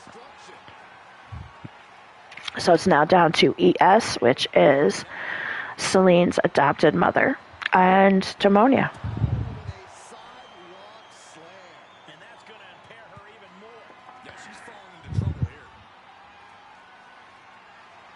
Yeah, Diamond, everybody would. And I am devising some matches with the intergender thing coming on in 25.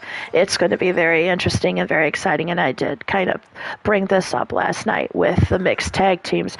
I think there's going to be a new dynamic, I hope so, with the mixed tags where we will not have the women, men on men. It will be at times a woman fighting the man in the mixed tag. I hope they bring that because that's the dynamic we've needed for a long time.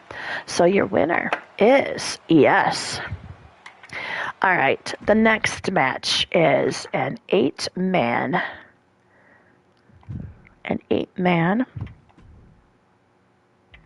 Oops.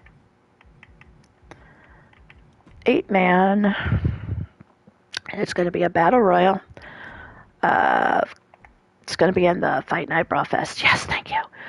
And it's going to, this match is called The Side Bet Table is Ready, Boys. Now, do we need to go into any details here? Yes, we do.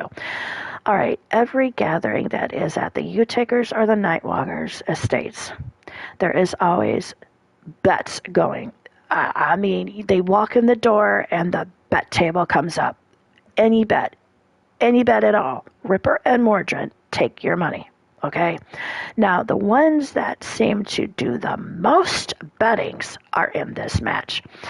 We are going to put first of all Mordred, because he is, he's the main person that puts up this table.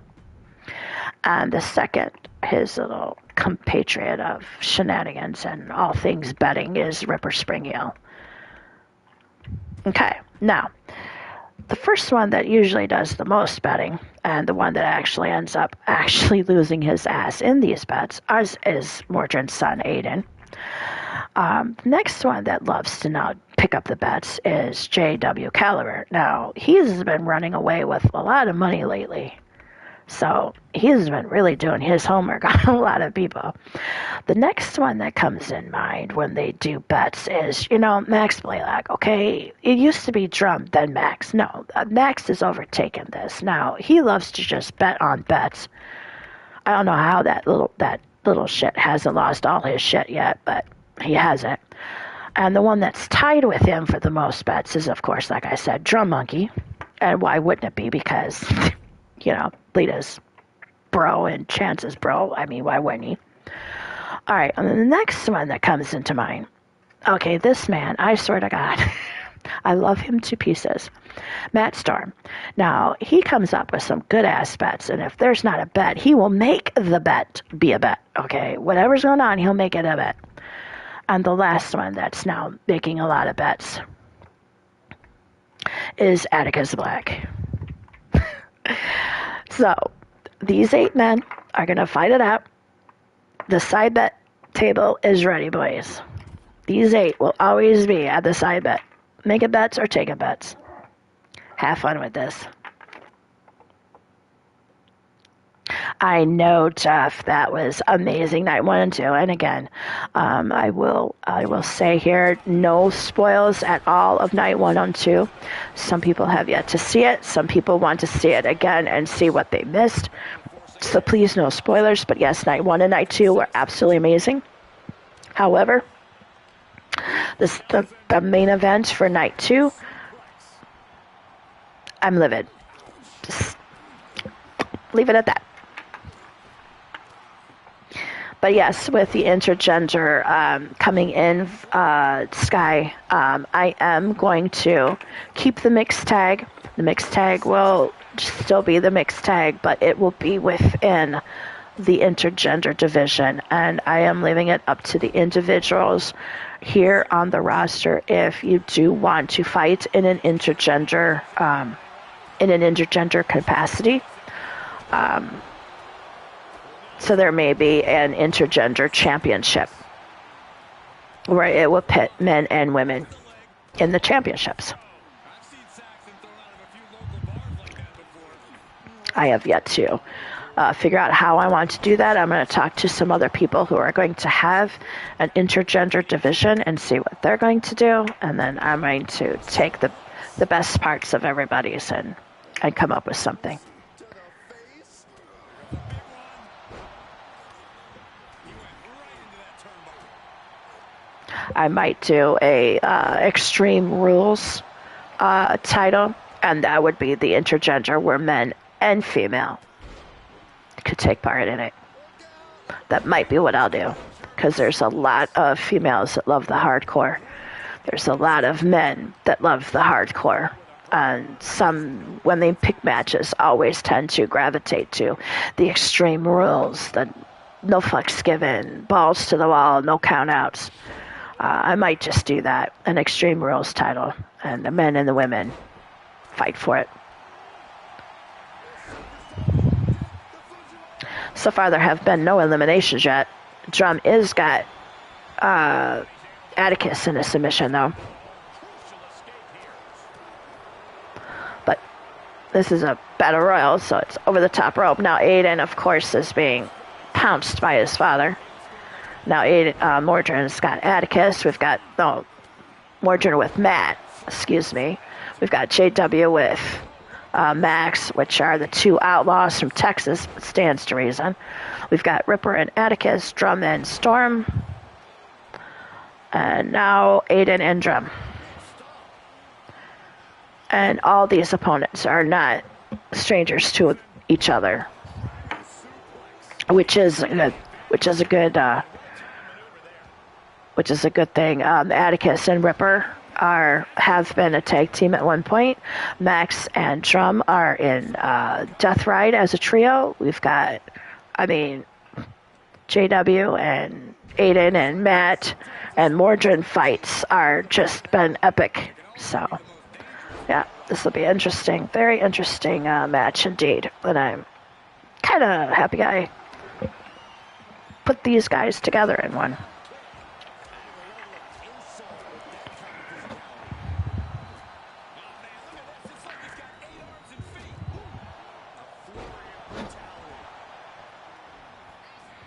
Now Atticus is with Max. Blaylock in the middle. Mordrin has Drum with a choke, with an STO at the end. And then we've got Aiden with Atticus in the corner. Now JW is with Max.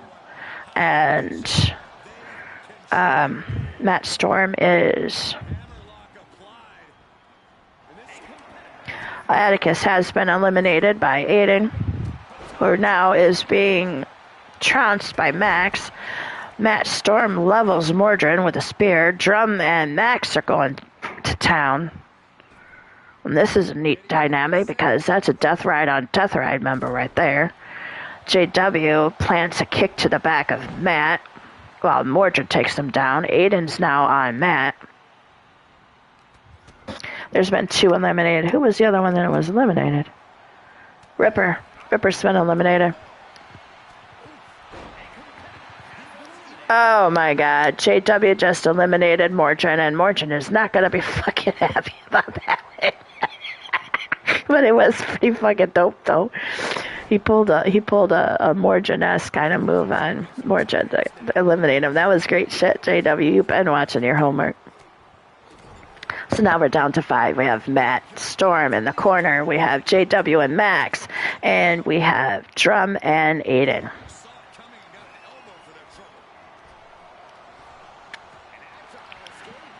Now, Matt's got Max. Drum's got Aiden. Aiden reverses what Drum was going to do. And we've got JW and Matt Storm.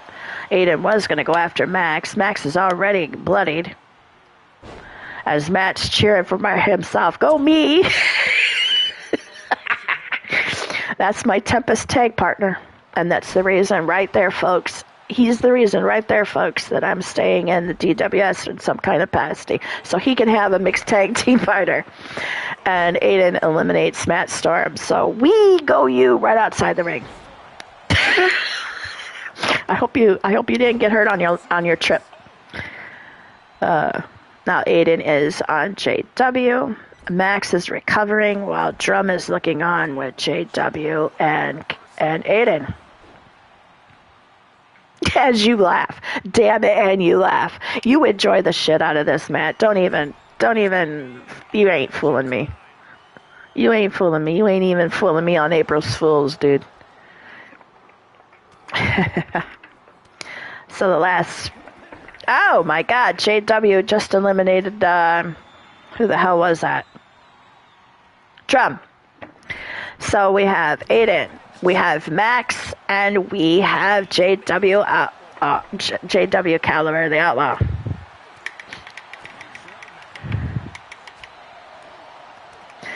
Max is leveling fucking Aiden and brought him to blood. Oh my God, Goddess would be jumping up and fucking down. You wasn't really ready to believe you can fly. Is anybody really ever ready? And to be honest, nobody was ready to know that I know how to fly and can fly quite well, thank you. So you and I are going to bring such a dynamic in our mixed tag teams. You do know this, Matt. We are the Tempest. You can fly now. I can fly now. And JW eliminates Max. So we are down to 2. We are down to Aiden. And we are down to JW. Now, the question is, whom betted on whom to win? I think they both betted on themselves to win. So who's going to lose their shit and who's going to win their shit? That's the question. Yeah. Now JW is putting the sign that says it's all over. Zane gets up slowly.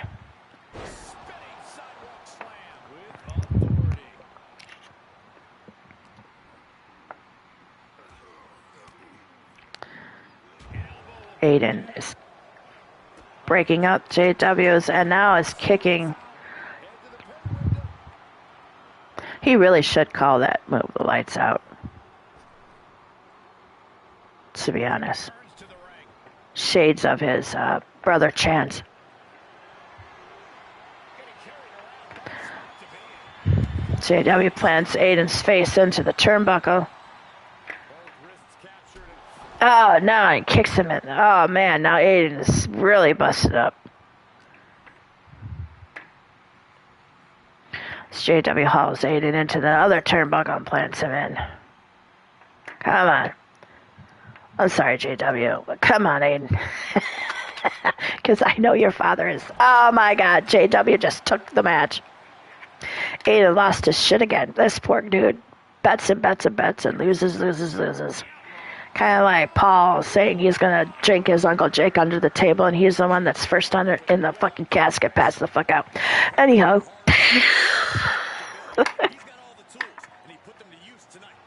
Alrighty, so the next match is, now, this one, y'all, is absolutely amazing to see. And it is legit what it says it is. This match is, he's sitting on a throne observing. Now, these 3 gentlemen, now, of course, the one gentleman, because it's most often my house is a chair that does look like a throne chair. The other 2 sit in chairs in other opposite corners around the rooms, and they sit there, crossed arms, stoic faces, observing the shit out of everyone. Yeah, this is a 3-way. So we're going to go to the custom matches. We're going to go to the 3-way KO Extreme Rules again. It's going to be at BrawlFest again. And this is, again, he's sitting on a throne observing. Now, these 3 gentlemen sit and watch. And they sometimes come out with some good moves on their own, either tripping people or winning bets. But Shadow Press, UT, and Jake Bagwell. He is not as innocent as he says he is, y'all. Just saying. So, we're going to have, because he's the first on the, we're going to have Jake Bagwell taking on Shadow Press.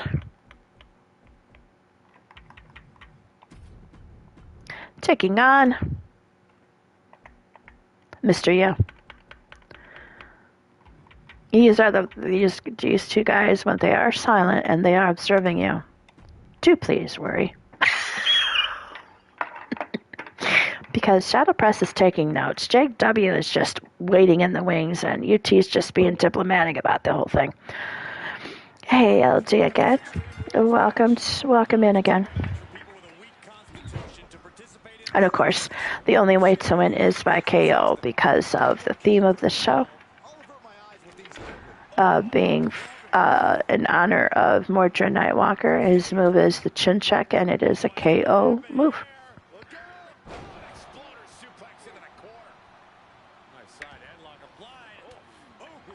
I'm sure the side bet table is already ready, boys, so you might want to see Mordred and Ripper place your bets with this one because... Oh, pizza sounds amazing. Might fix me some in a few, or go to the concession stands and get me some. Yeah, Angela, I know, Liam. Yeah, you're already licking your lips. It sounds amazing too. So we might just go for pizza later. You and me and Grandpa and Grandma, we'll go out to pizza.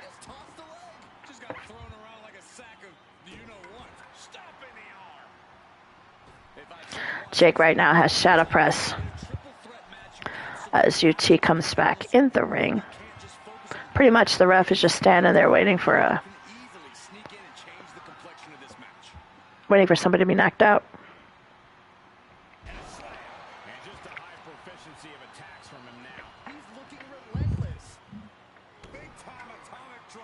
Of course, Mr. Yo and Jake are at it together here.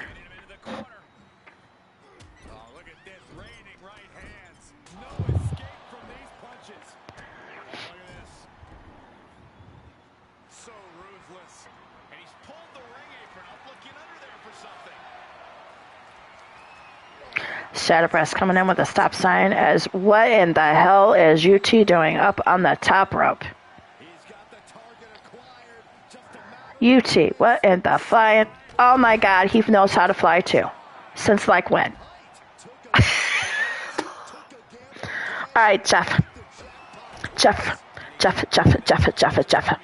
You've been teaching UT some things, haven't you? You and Paul. Haven't you? He's learned well. I mean, he very sexy flyer there. Is UT still on Jake? Of course, they have been faction members. 3 fingers to the right, Jake. They have been tag team trios partners. You still are, as a matter of fact, as the Hell Riders. He's been in tag teams for factions. These two are no strangers. And of course, Jake is, for all intents and purposes, all of our kids and grandkids' great-grandkids is coming up. It's Uncle Jake. It's good old Uncle Jake. And yes, he is the Fantastic Four's godfather. He is also Chase's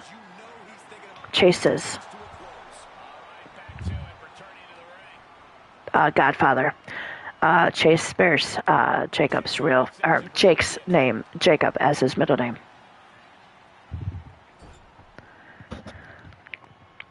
I think it's Chase that is Chase Jacob. It might be Michael Jacob. But I think Michael's is James, for Caleb James is Scott.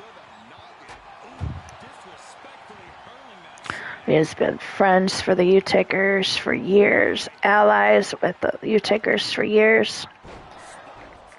So yeah, we are no strangers to good old Uncle Jake. And then Shadow Press, he's my man. He's my Detroit brother. He is the sergeant at arms and consigliere of Max Blaylock in the Death Ride. So yeah. Also, he is Jake's nephew, I believe. Nephew. Shadow Press, confirm that for me. Nephew, correct?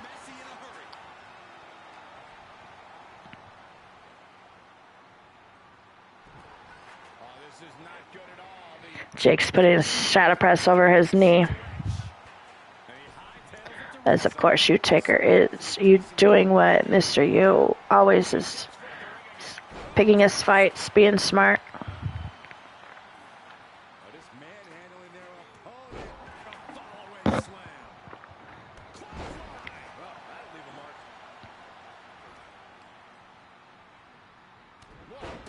While there's action still going in the ring, I'm going to grab something to drink, you guys. I'll be right back. I've got to say, the amount of punishment we've seen in the match would have already ended most superstars. The level of resilience we're seeing is off the charts. Clearly waiting for that. Oh, my. Don't do it. A competitor has been eliminated. Pack your bags. Knee lift. Outside the ring now. He has no need to rush.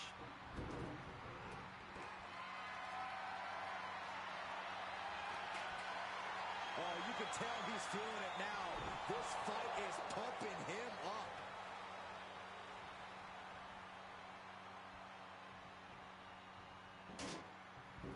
Heading back to the ring. Big punch to the body. There's the arm wringer, followed by the leg drop. He foiled that attempt. Getting carried, unsure what they're thinking. Planting face first. Taking this to the floor.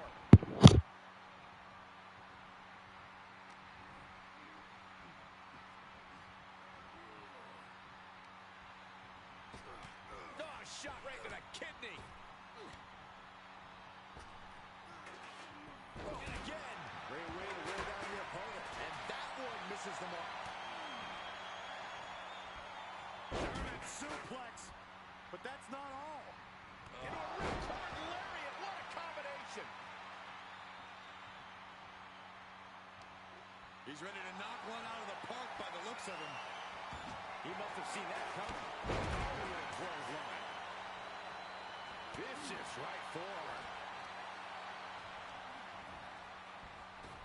Oh, nothing fancy with that move. All right, I'm back. Sorry about that. Escapes in a nick of time. We've got Jake and UT back and forth. It looks like Shadow Press had been eliminated, and I am so sorry I missed who eliminated Shadow Press, but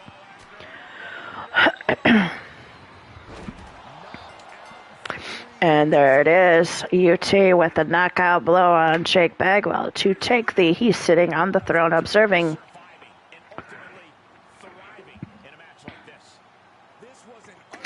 Okay, the next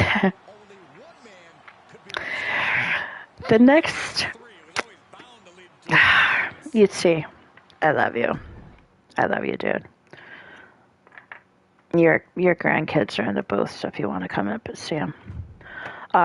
This next match, it's gonna be a fun one, y'all. It really is. Because honest to God, this all started with my son Paul Utaker thinking it was going to be extremely a good thing to try to drink his Uncle Jake under the table. Now, you guys, this has been years long, okay? As a little boy, okay? As a little boy, he was given a snuff, and he got sick as a dog. He was green for weeks. Then Jake gave him a sip of whiskey. Or beer at the time, and then he had a sip of whiskey because Mordred had some left in his glass. I don't know how it worked, but yeah. So it has always been a thing for my son Paul to try to drink Uncle Jake under the table since he was before 21. Started when he was 18. I don't know a thing. And now it has grown to, of course, you know, Lita's oldest son, Mason, would have to pick up where his Uncle Paul left off and thinks he could drink Uncle Jake under the table. No. Well, now it's Mason and Paul. Now, I don't know how these three other gentlemen decided to take up this challenge of Paul. The first one to do it was DJ. Now, DJ Springhill, now I do give him credit. He got farther than Paul did on his farthest drinks. He still was under the table. Now, Jack, Lucian, we do have to sincerely talk about this, because if your brother Paul hasn't succeeded, your nephew Mason hasn't succeeded, your brother-in-law, well, for all intents and purposes, brother-in-law DJ hasn't succeeded, where in the hell, Jack and Lucian, do you think you will be successful in drinking Jake under the table? Jake can actually walk away not looking like he has drunk shit, and he's drunk 40. Now, the last time he drunk Paul under the table, we're not just talking whiskey, we're talking shots, I'm like, Paul, what the fuck? Okay, yeah. Sincerely, he was in the casket. Within an hour, I passed the fuck out. Lita shut the door, or Kasara shut the door on Paul out of casket at Lita and Jeff's wedding. Okay, so we have I'll drink you under the table, Uncle Jake, Elimination Chamber.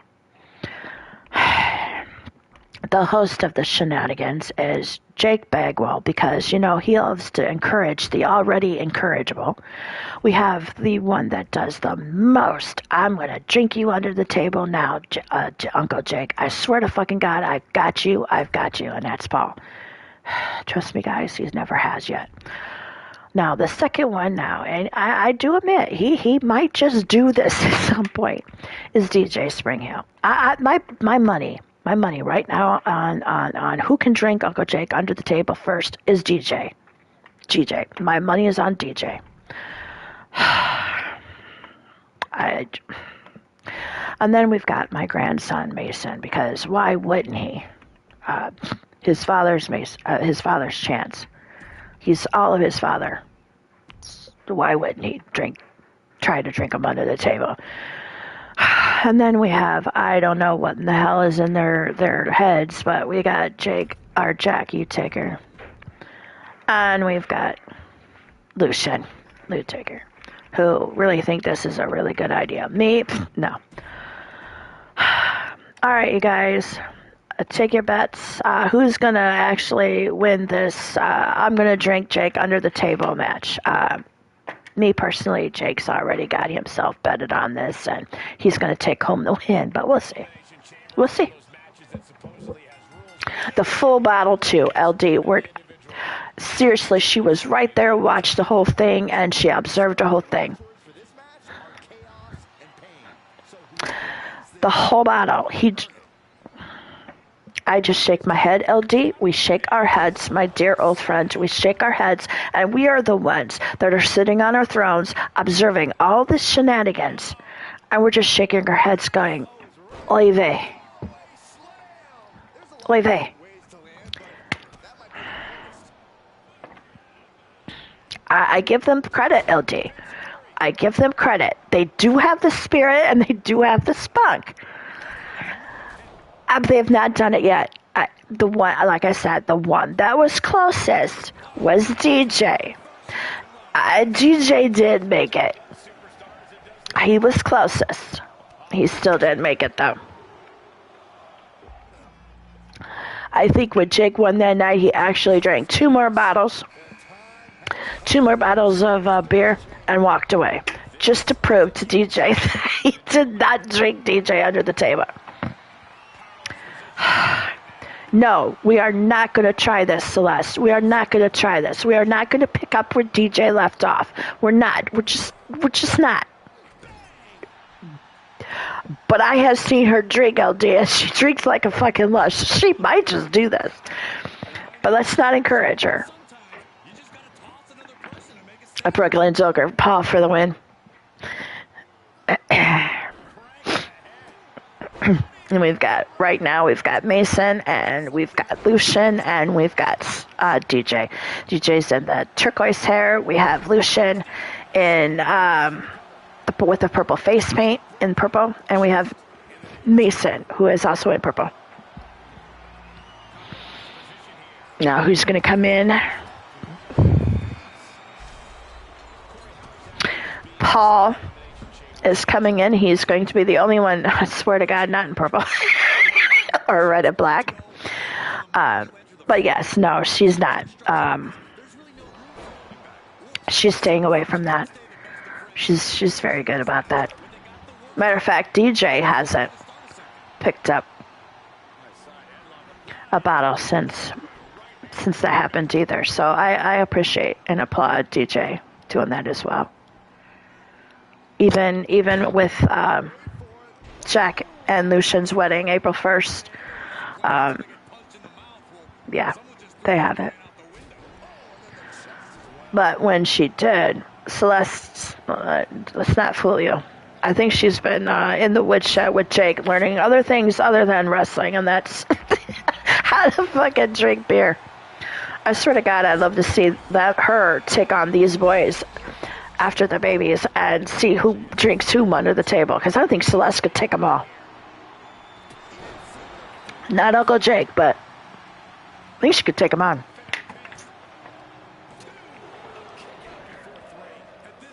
DJ almost eliminated his brother Lucian. As Jake, as Jake waits in the wing to come in. It's kind of apropos that he does come in last. The instigator and the shenanigator, he is not innocent, yo. He is not innocent. And in 8 seconds and counting, Jake will be entered into the chamber. Hello, Leo again. Leo with Mason for the win. And we are full force with no elimination so far. Right? And Lucian just eliminated DJ. And that's what Celeste now drinks as well. And I don't know who just eliminated Paul, but Paul was just eliminated. I believe it was Lucian. So now we have Jack and Mason, and we have Lucian and his Uncle Jake.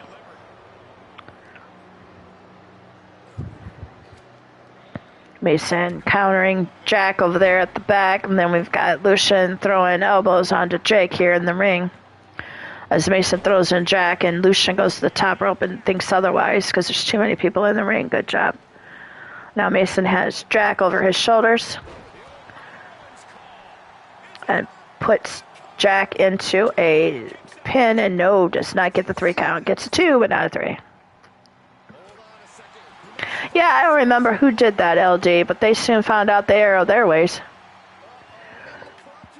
And Jack is in a submission hold again by Mason and counters out of it. Fights out. Jake is with Lucian still. Now Jack takes down Mason. Puts him in a submission hold. Slams his face into the... Well, that says a lot there, Leo. The one who was in purple took out Paul. There's 2 people in there with purple. There's Lucian and there's Mason. I'm thinking it was Lucian with the purple face paint and trunks, not the purple pants. Jack almost got the pin on Mason, but doesn't. Jake has now got Lucian.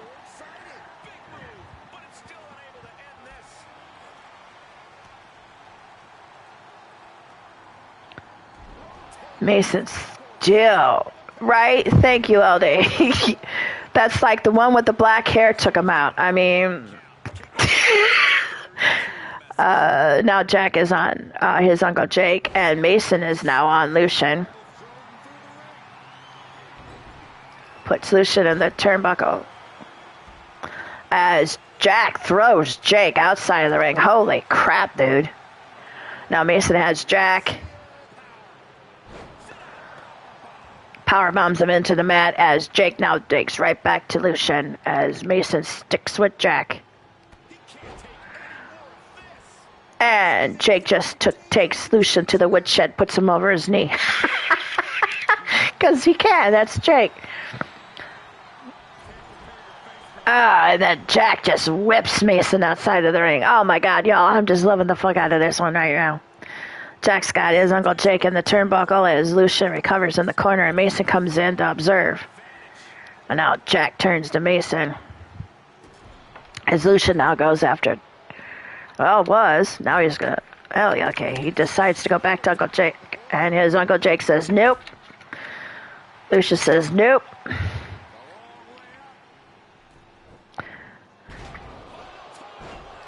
Lucian going for a pin on Jake. Last ride. Oh, no. Gets a 1 count. Jack just back kicks Lucian, his brother. Rolls him up for a pin. Ah, no. Lucian kicks out before the 2 count. But Jack is not done on Lucian yet. Oh, no, he is, because Uncle Jake comes in there and says, nope, Jack, I got you. And then Mason grabs, oh, Lord. Mason's now got Lucian into a pin. And Mason gets the 3 count. Lucian's out. So now we're down to Mason, Jake Bagwell, and Jack. As Jake waits no time on Mason. He's always kind of, I think, favored Mason just a tad bit because he is, Chance's oldest son. And Jake gets the pin on Mason. I'm pretty sure there's going to be words said later by both sides of the family. By Jake himself, Lita, his mother, Chance, his father, probably myself at some time. His other brothers. Jack rolls up Jake for the pin. Does not get the 3 count. Jake kicks out at the 2, but Jack is still on the pressure. I think Jack learned a lot from the woodshed. Now let's take Jake to the woodshed. Jack rolls up Jake for a pin. Will he get it? Yes, indeed. And your winner is Jack Utaker. There it is. And there's your winner of the I'll Drink You Under the Table, Uncle Jake. Well, he could fight him in a match, but he ain't gonna out-drink him under. I'm sorry, Jack, you could try, but you ain't gonna out-drink his ass.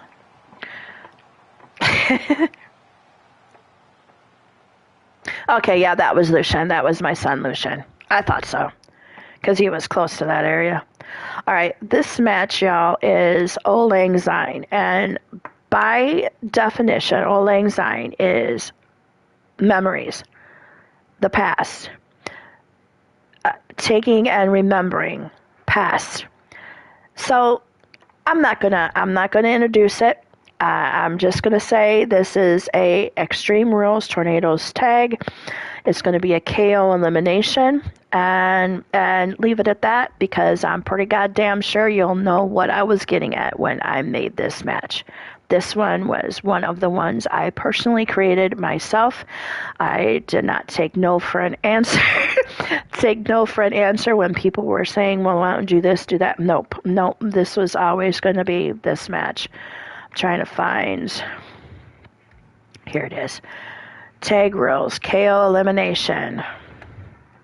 Auld Lang Syne, remember the name of the match is Auld Lang Syne, remembering the past and celebrating it.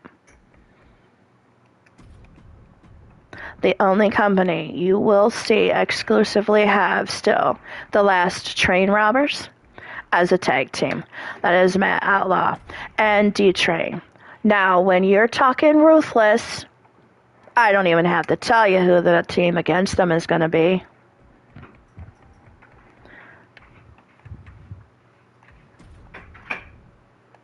You're welcome, you guys. This one's on me because I love all 4 of you. Dearly, dearly a lot. So we have the Revival of Boots and Blood taking on the Last Train Robbers. It is also a memories making because on your left is Ruthless, on your right is Three Fingers to the Right, Eternity. You're welcome. Enjoy. I will be quiet and watch myself.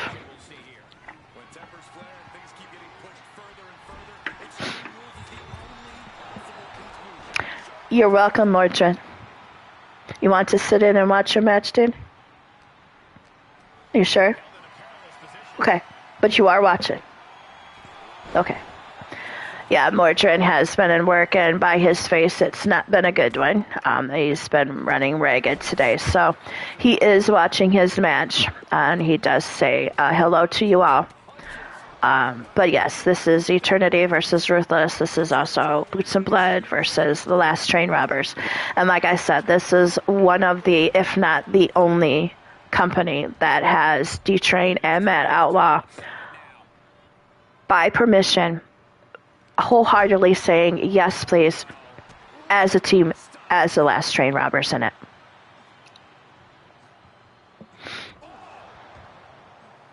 And of course, with Mordred re-signing to Hell's Gate Wrestling, Jake was not going to tag with anybody else. I mean, come on, man. Just be for real in this.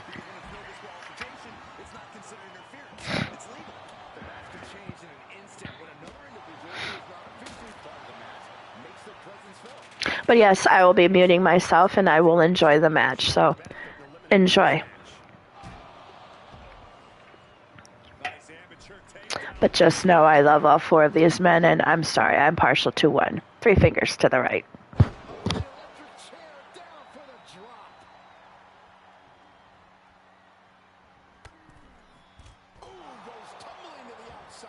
The fight could get very dangerous out at ringside now.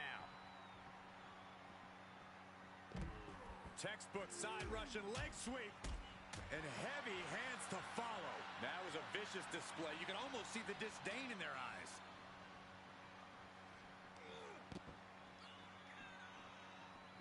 Boom. Boom, boom. Persistent barrage. Around the neck. Into the STO.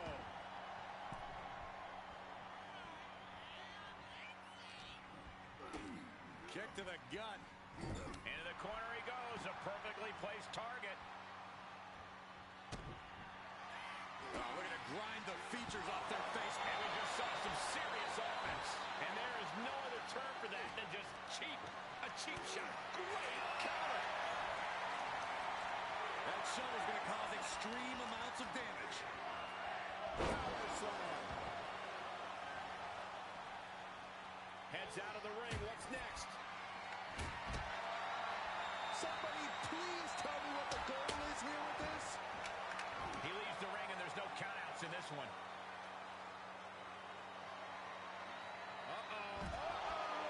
Not gonna be good.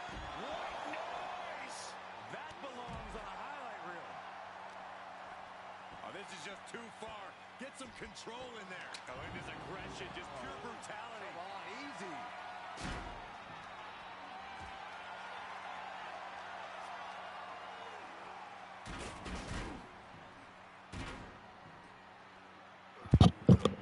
Mounted punches. Got, a nasty stomp to finish it off. Shaky at best now. Not what you want to see by any means. Oh, he retaliates. He has been here before, and he knows what he needs to do.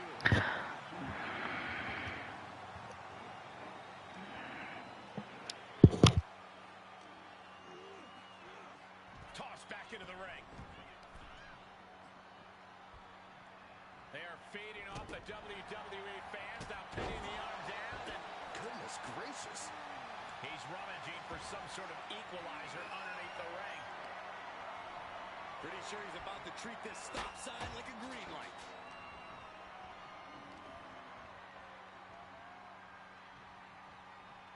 Punishing power slam. He'll head to the ring. Oh, that hurt right to the kidney. Golly. Oh, a flurry of strikes.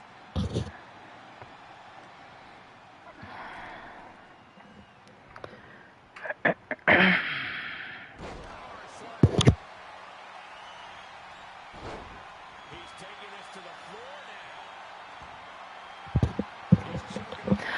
I'm just going to briefly state I give my global condolences to all of the Orthodox and unorthodox Catholic churches everywhere. We have lost the Pope.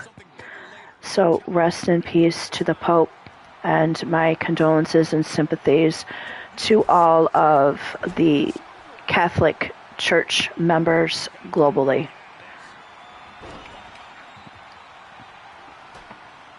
Hi, Daisy. Welcome to the show. Daisy, you are in the chat. I have a question for you, love. Do you like what you see here? If so, Miss Daisy, would you love to be in Hell's Gate Wrestling?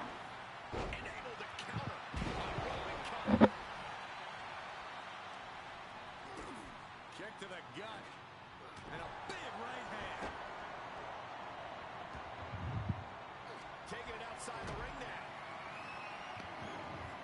Right into a neck breaker.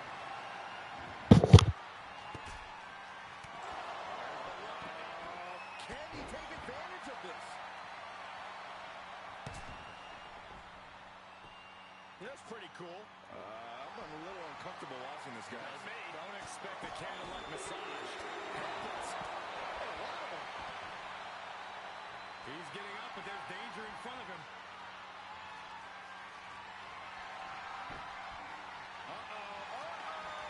Not gonna be good.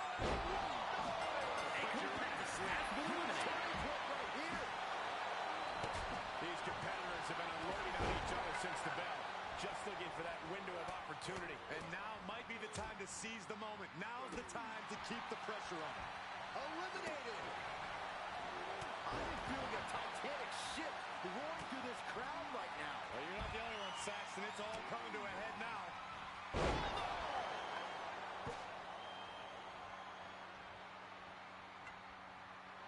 Just bashing them with that hammer. Throwing down the proverbial gauntlet. Where is this going to go next? And each of these lethal maneuvers have got to be taking a toll.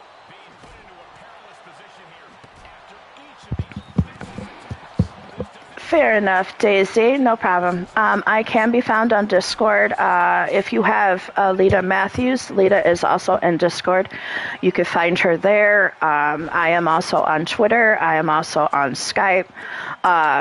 If you can also, if you do have Blaze, I'm pretty sure you can relay the message to Blaze, and Blaze will get it to me as well. Just let me know. But the invitation is there for you, Daisy. He gets back into the ring. Oh, man. Adding more injury to injury with that hammer.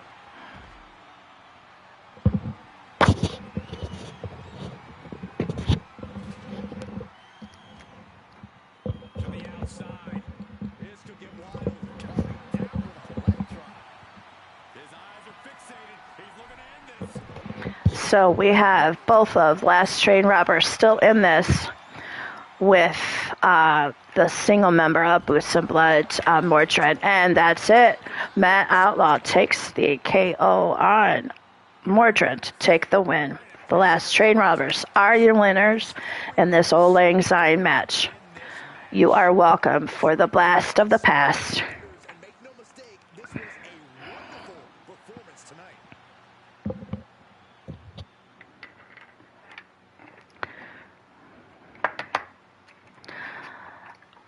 And now, this next match, y'all, I don't know how in the hell and how in the fuck this even started to become a thing, but it has. Now, I am pretty goddamn sure my son Joshua started this motherfucking bullshit and got Michael and Chase involved. It's called Whack the Halls. Now, what this means is, God, Jesus Christ. Baseball bats, hockey sticks, anything that can be a kendo stick, anything that can whack things in the halls. This is what these three fuckers do. Go up and down the halls, whacking the halls. Now, keep in mind, you, that sometimes, humans can be involved, which there in part brings in, fireplace matches and people going through rose bushes. The whack the halls matches, okay? Jesus Christ. Like like I said, I really do not know. And I do really want to know how this ever became a thing. But it is. And it's going to run the same,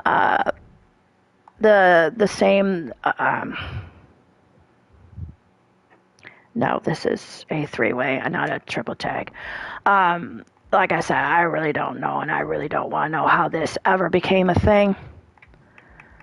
It has 2-on-2. I need 3-on-3. Three-way. Oh, no, we don't have a three-way. Why in the heck? Four-way Extreme Rules. We don't? I thought we did have a three-way. Oh, perhaps we do not. Trio tag. No, we don't need that. Triple tag Iago. Three-way. Here we go. Three-way Extreme Rules. KO eliminations. Like I said, whack the halls, folks. When you're at the U-Taker banner on a get-together, please stay away from the halls.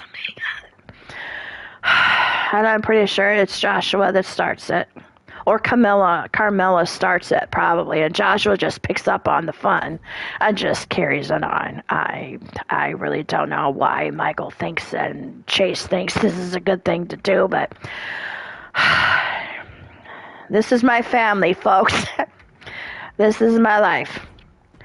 So we're gonna have Michael, Jason, Joshua, and yeah, we're just gonna give them some bats, and we're just gonna let them carry this on. Go to town, guys. Just don't get me involved. All right. Again, it's KO rules because the theme is for Mordrin and the chin check. So Joshua, Michael, and Chase, whack the halls. I do. Shake my head.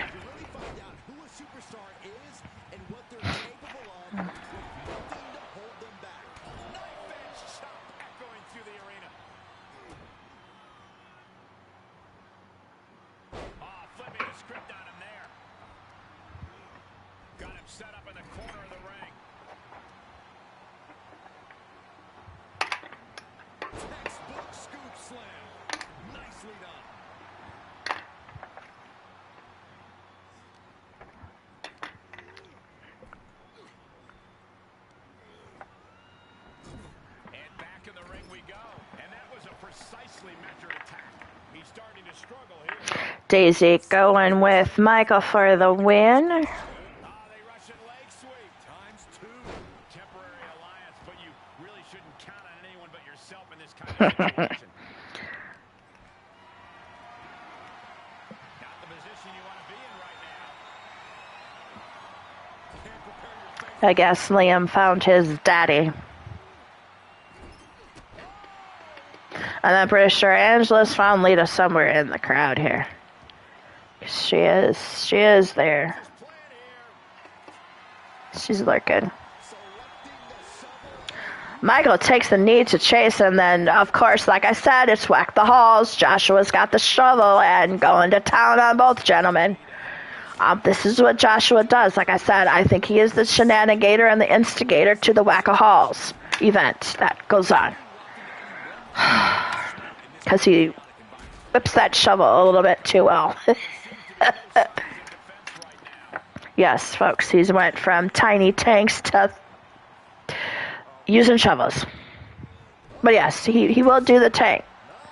Thanks to Carmella refabbing that sucker. Now Joshua has Micah. I guess, Jeff. Hey, why not? Why not whack the mole on your nephews? Why not? At this point, Jeff, I just shake my head and let them go. As long as they don't hit me with the shovel, the stick, the hockey stick, or whatever, I'm fine. I'm good. I'm kosher. Kill yourselves. I don't care. Just as long as you don't bring me in. And then Michael gets the knees to the chest because he took too long. Little shit's gonna get a talking to from a lot of people on that. Oh, Chase just whips the fucking shovel. It's Michael with it. Holy cripes. Holy cripes. Yes, and it has been determined that Chase is now the new suck-up of the three brothers. Just because of who he wants to, his attire and his entrance and his look and his persona be like. Michael has conceded the I am the suck-up title to Chase, and Chase and Michael and Mason all call Chase now the suck-up, to which Chase now owns and will, he says he owns that title. He will carry that title with pride, that he is the suck-up. So, there you have it, folks. Chase is the new suck-up to the brothers. Much to the chagrin of everybody in that family, including poor Jeff, who has to deal with these two. Now, Chase just eliminated Joshua, and is he going to eliminate his brother Michael? Because, of course he has to concede. He wants that title of the suck-up. This is what I contend with, y'all, on a daily freaking basis. These three. Mason's, thank God, not in this, but these two, I swear to God, is never a dumb up when them two are around. Poor Morgana, I don't know how she puts up with Jason sometimes. Holy shit. Michael is the most reserved. I think Rebel and Matt and Tilly just got to Michael and made him into like a little secret, I don't know, bandit outlaw. He's been pulling out some shit out of his ass too lately. I love to see it though. These boys are, say what you will, but these three boys are just, these boys are amazing. Chance and Lita raised these boys right. Paul had a hand in that too, so. These boys turned out all right. As Mason takes a bat. Love you. Oh, Mason from across. Like I said, he don't want to. He says he concedes the title, but Michael sure doesn't look like he wants to concede the title of the I am the suck up of the family. I guess I'm sitting in this booth just enjoying the hell out of this fucking shit. My money is on Chase. So Ripper put me down for 1,000 on Chase. Just because I know who he wants to be. Oh, shit. And Michael put some on the top rope. Now he's setting him up. Holy crap, Michael. Both of them ended up kind of hurt at the point. Michael's setting up his brother Chase again. And yes, you will see that Chase, when he left in November for that month, rehabbed himself in look, attire, except for the pants. He was adamant he was not going to get rid of. Moveset, entrance, the whole 9 yards is totally different than what Chase had been. And there you have it. Chase is saying, fuck, you are going to be the suck-up of the family. That is me. So, yes. So your winner is Chase Nightwalker in the Whack the Halls match. Good job, Chase. Where are you boys? What you boys been through and had to go through and come through and survived. It's amazing. It would have broken lesser men, I think. All right, the next match is one that I am a proponent of not bringing outside things inside my company. However, this one I just had to have the exception for. This one in another match. This next match, all right, it's called the New Year's Massacre. Now, it was started in another company. And it was started by Austin Bagwell deciding in a bar to toy and make vocal his opinions towards Celeste. And her uncle Jake, I mean. Well, in the fisticuff of Austin Bagwell and Celeste, Austin put his hands on Celeste. Well, do I really now necessarily have to say where this led to? Yes, it was a bar fight. It was a bar fight just outside of Jake and Whisper's ranch. And to which DJ whooped the serious ass out of Austin Bagwell. Now, Austin Bagwell did not stop there. He did have another instance where he went at Celeste. Now, in both instances, Celeste came away with a broken arm, broken wrist, handprints on the face, and DJ being very highly pissed off. So, this match is for DJ, the New Year's Massacre, and it's going to pit Andy Price. Now, Andy Price is part of this because he is in another world, a faction leader that has Austin Bagwell as a member. Now, he chose to turn the other cheek and not say a word, as a faction leader would. To which, of course, these two next gentlemen took offense to. So, New Year's Massacre will pit Austin Bagwell and Andy Price. And I don't think I have to say who these two are going to be. Yes, we are going to have entrances on because they are going to come out together. Yeah, entrances on because I want to have you see DJ and Jack's entrance. They are a tag team. They are a bona fide tag team. They are called the Voodoo Magicians. So we have Austin Bagwell and Andy Price on the left with the Voodoo Magicians on your right. So DJ Springhill, Celeste engaged, and Jack Utaker, his blood brother. In an elimination tornado tag KO match. And I would like to be told, DJ just handed me a note and said, "This is for Celeste." He's also requested a match later on that will also be for Celeste. Love you, DJ, for the honor of taking my daughter's honor and making this match for you both. So yes, this was a Jack match. The one coming up in a little bit later will be a DJ requested match, and he was adamant.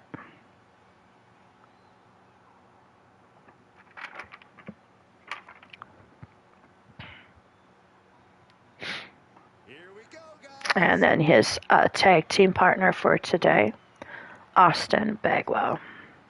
Now, these two are not in Hell's Gate factions together.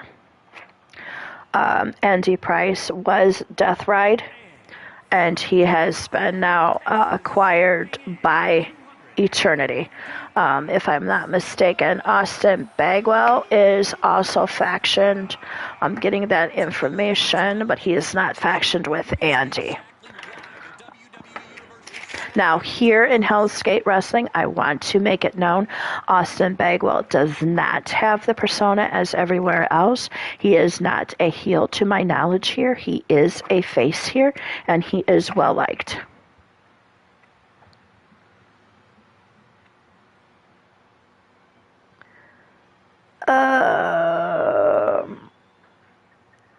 Austin Bagwell is...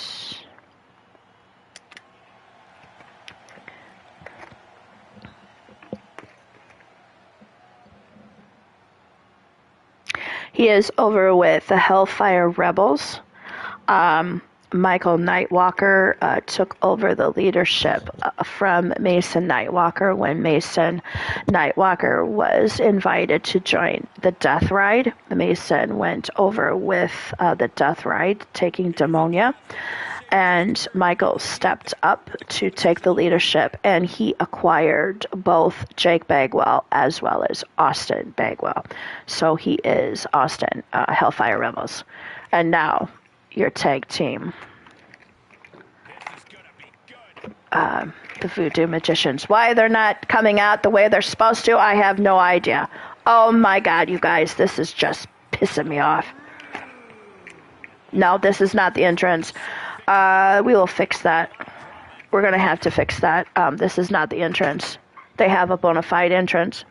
And I'm not sure why on these guys it reverts to something I don't even put in. This really upsets me to no end. This upsets me greatly. But their entrance was fucked up again.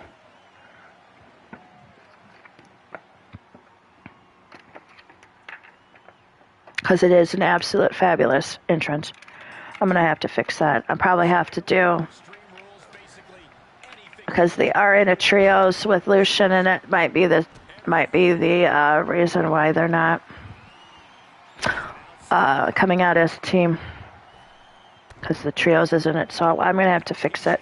Probably won't be able to put trios in together if they're a tag team to keep this from happening.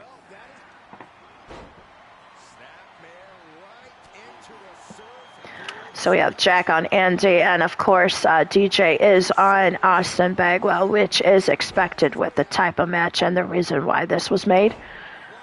And like I said, I don't normally like to bring outside into this company, but in this case I was.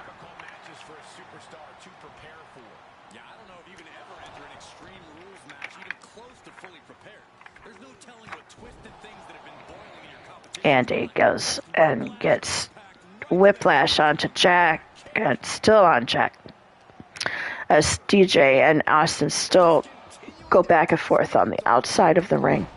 This is, excuse me, no Extreme Rules, so there is no DQ, there is no count out, and the only way to win is by knockout, due to the nature of the show being for Mordrin, and the chin check is a KO move. Jack and Andy are going back and forth in the ring as DJ and Austin go back and forth in the ring, or outside of the ring, I mean. This is not good at all. The pendulum backbreaker stretch. Look at these vicious stomps in the corner. And a mud hole is being stomped. You have to imagine the disdain it takes to repeatedly stomp someone like that. Oh, boy, to the announce table now. Yeah, gotta clean it off here. This is gonna be dangerous. We knew this superstar had a mean streak. We didn't realize that they were downright ruthless. Punch connects. Stomping down. Coming down hard with that shovel. It'll take things into the ring. Oh, man. Clocked with that shovel. He knows how to avoid contact. Into a ripcord lariat. What a combination. And that was a well-executed attack. Look at this.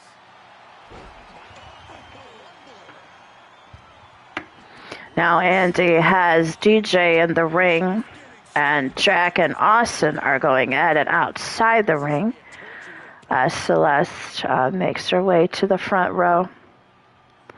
If you want to stand in the booth, by the booth, my love, you can, to be more safe. Because I know how much you want to see DJ, and root on DJ. As Austin super kicks fucking Jack and eliminates Jack. So it's Austin and Andy full force with DJ left on his own against the two of them. As a stop sign is taken to DJ by Austin with no all forces. Andy now takes a kendo stick to DJ.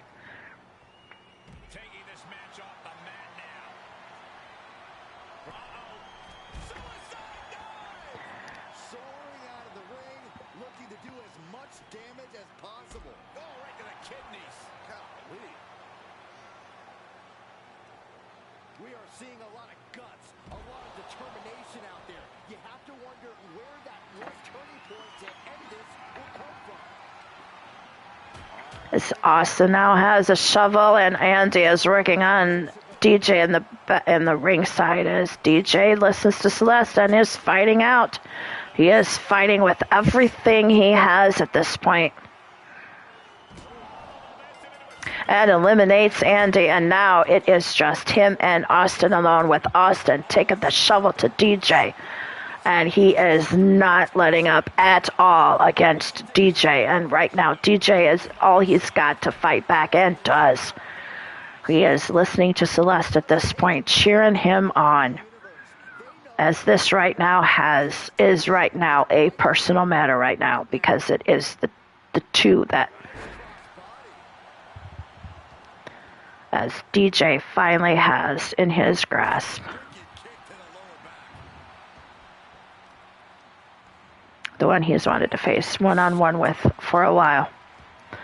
As now Austin takes the kendo stick, but DJ still fights on.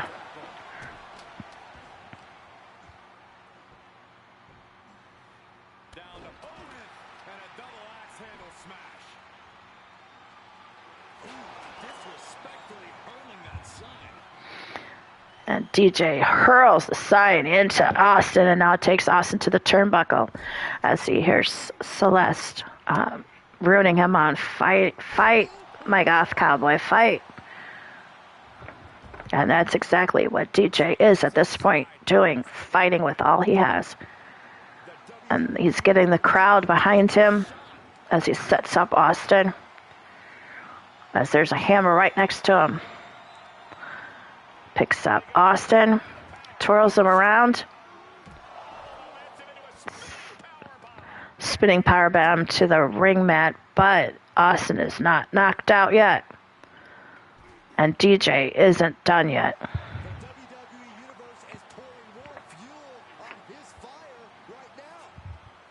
As DJ picks up the shovel.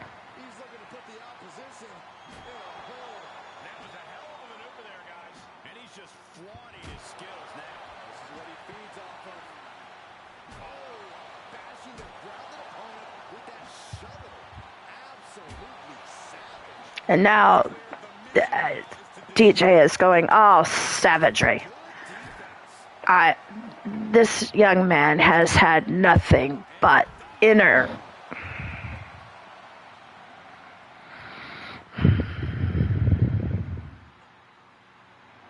There has been a lot of pent-up emotions within DJ for quite a while. Austin picks up DJ. Pile drives him into the mat, but does not knock out DJ. And he picks up a kendo stick, just toying and mocking DJ at this point. Takes the kendo stick and breaks it over DJ's chest.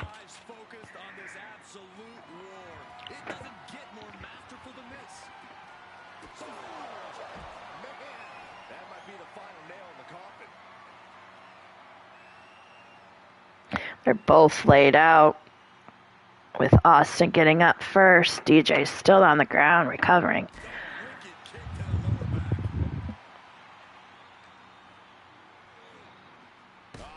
And DJ meets the turnbuckle post, ring post again. Now Austin's setting up DJ with a super kick, and he falls on the ground too. Both men just almost spent. Come on, DJ. Come on, DJ. Dig deep, DJ. Dig deep, son.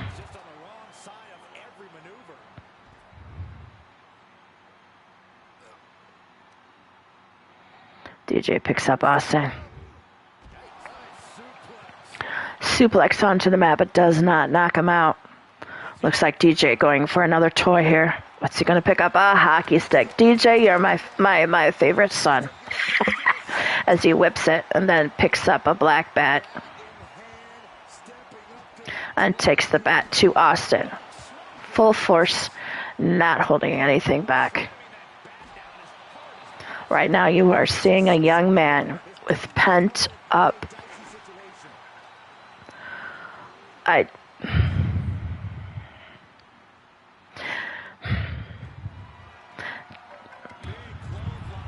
DJ is much like UT at this point. And he is just out there fighting for his woman. And you gotta love it.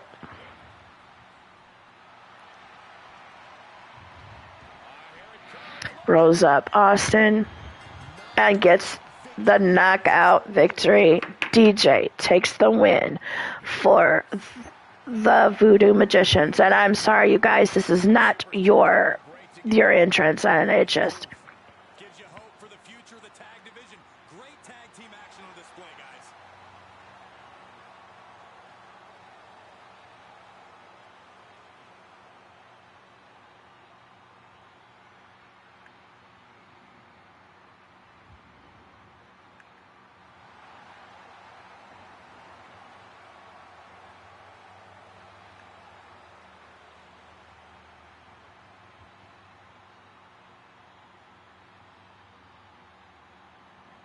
hold on a minute.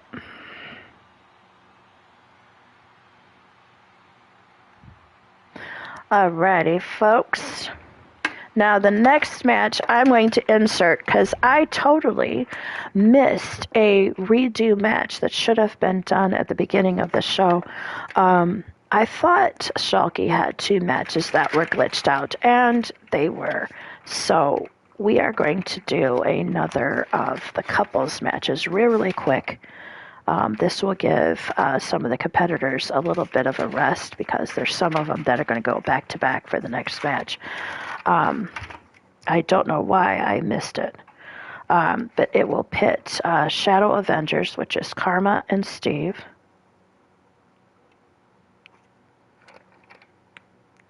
I'm putting this down, I'm sorry, Shadow Avengers. Versus, it was Schalke and Mord. So we will redo that match as well. So let me get that insert here. And then we'll be back to the regular broadcast as noted, as scheduled. So let me go to custom matches. Let me go down to the mixed tag real quick. Back to the fight night. We'll stay in the fight night because, well, it's fight night. Let's check the match. KO on, DQ off, ring out 20, 15 minutes. Everything else should be kosher. And then we are going to pit Schalke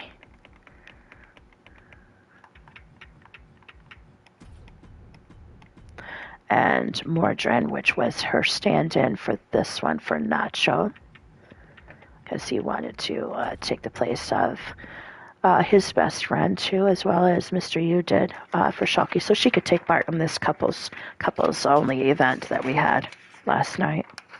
So let me get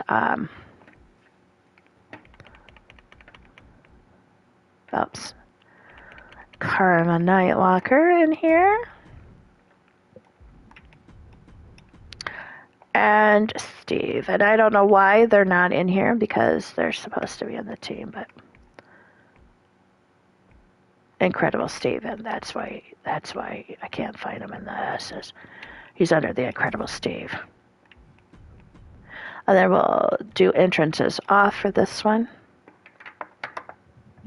So we're just going to play this back from last night and get a clear winner.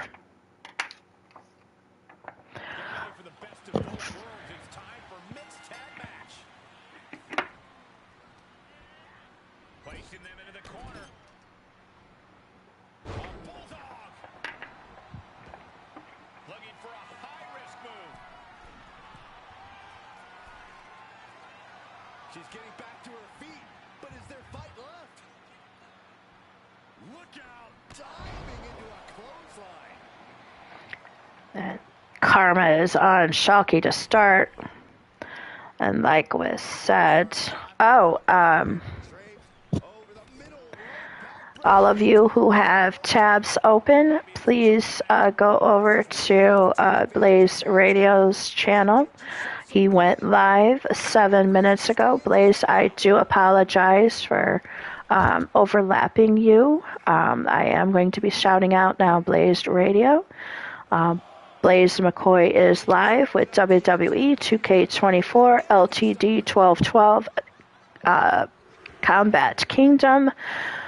Let me get more of the details. Combat Kingdom 17.11. It's the Chosen Ones versus Mad. Please go to the chat and give him some love.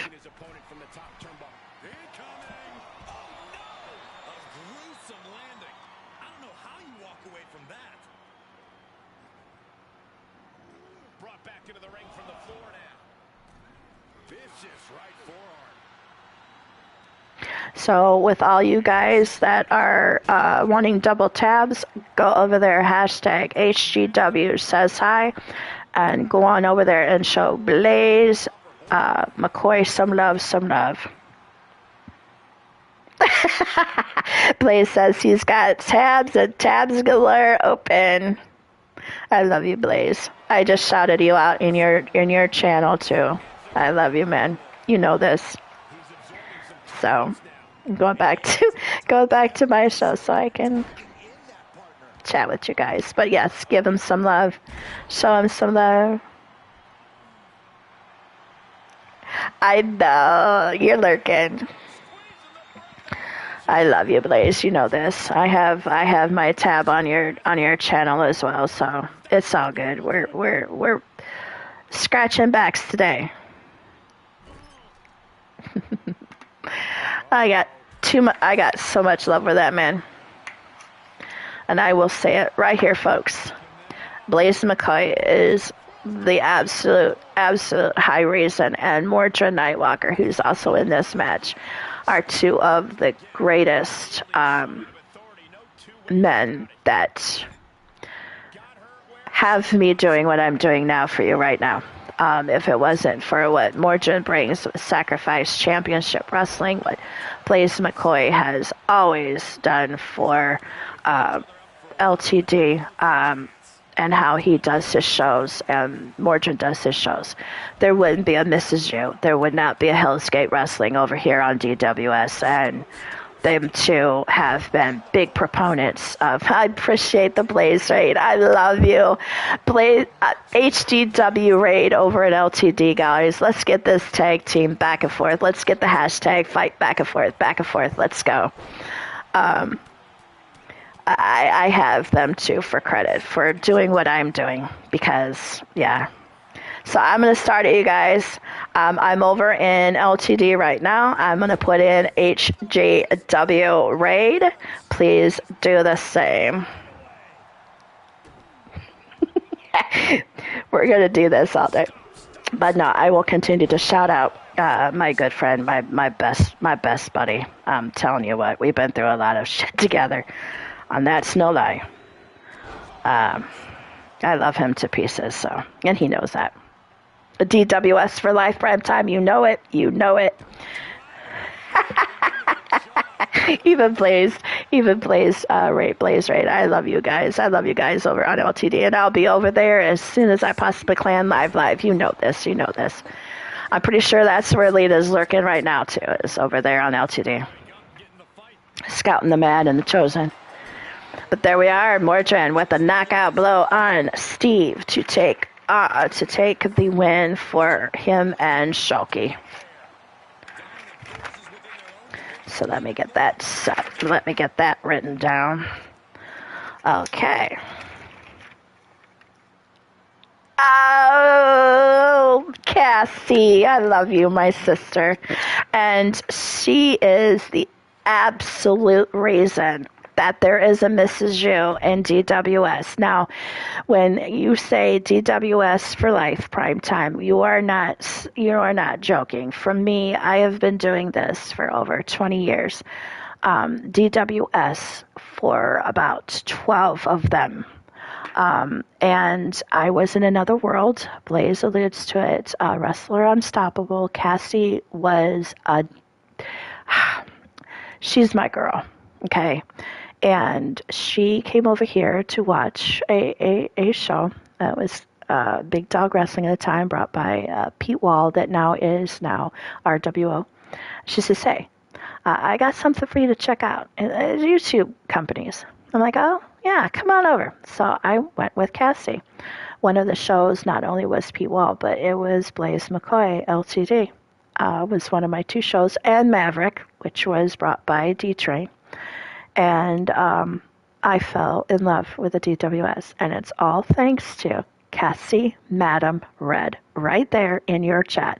You give her so much love, y'all, because if it wasn't for Cassie, Mr. U would not be over in DWS. And I say that because Mrs. U came over before Mr. U, and Mr. U was brought in after. So it's all thanks to Cassie. So, Cassie, I love you with all my heart. You know this. Did you try the cupcakes? Well, did you try Clinton? Because I'm telling you, Celeste has already spiked the eggnog, and I'm pretty sure DJ has found the edibles to spike something or another later on. So, hey, that's probably why they taste so good, Clinton is, because they've been spiked. So now, the next match is going to be a 10-man battle royal. Now, I would like to take a Royal Rumble, I think, as you can do 10.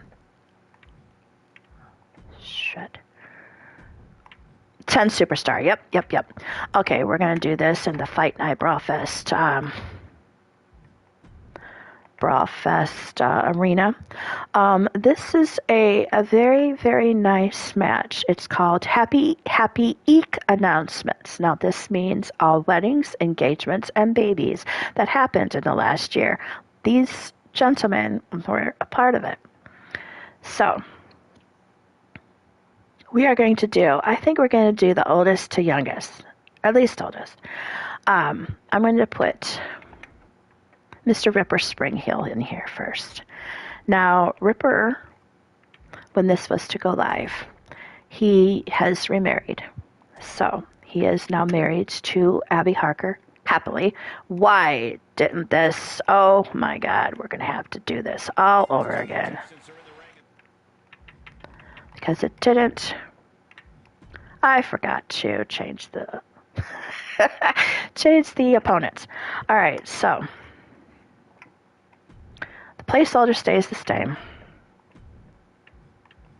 The arena stays the same. Okay, we're gonna put Ripper here because, like I said, he just has been newly remarried. Match options. We want to change the participants. We want to swap. No, we want to get rid of. We are going to put Jack Utaker in here. Jack Utaker is also newly married to Andromeda Black. We are going to put Lucian Utaker in here. He is also newly married. We are going to put Killian Utaker in here for two reasons. He was newly married in March and he had twins. So then we have Lucian, Killian, Jack. We have Shadow Press in here for two reasons. He, of course, was already married, but he's expecting twins. We have Michael in here because him and Rebel have had twins, boy and a girl. Mason we have in here because he has had quite a brood himself. That's all we're saying. He has a brood. Then we have Paul Whittaker in here, because yes, he has had quite a brood himself. And then we have, who are we missing? Jack Lucian. Okay, we have DJ in here because he is newly engaged, but also Celeste is expecting. So we have him in here.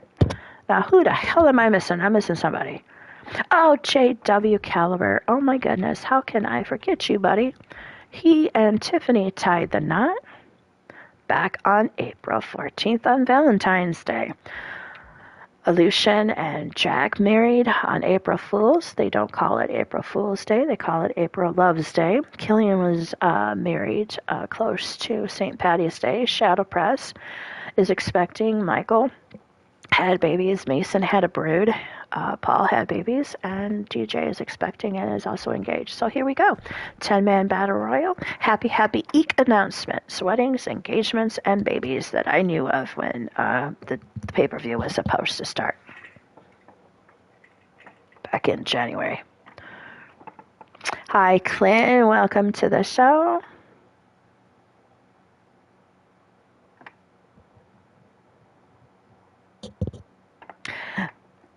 This is true. This is true, Cassie. Jake was over here first. I'm pretty sure, I believe Mordrin was as well. If Jake was, I'm pretty sure Mordrin was too.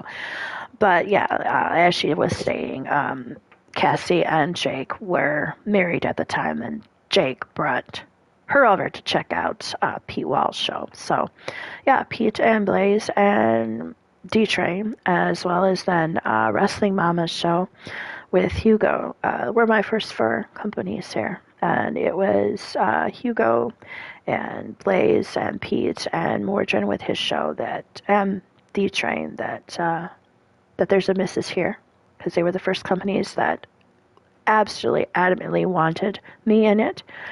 And I credit Blaze, Mordrin, and also P. Wall and D-Train also some for being the showrunners that they are, as well as Hugo bringing fun to the whole thing and marathoning it. But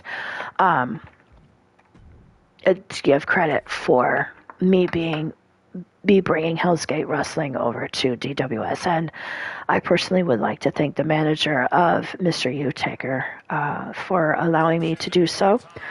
And allowing me to also, when he can't be his voice for his character as well.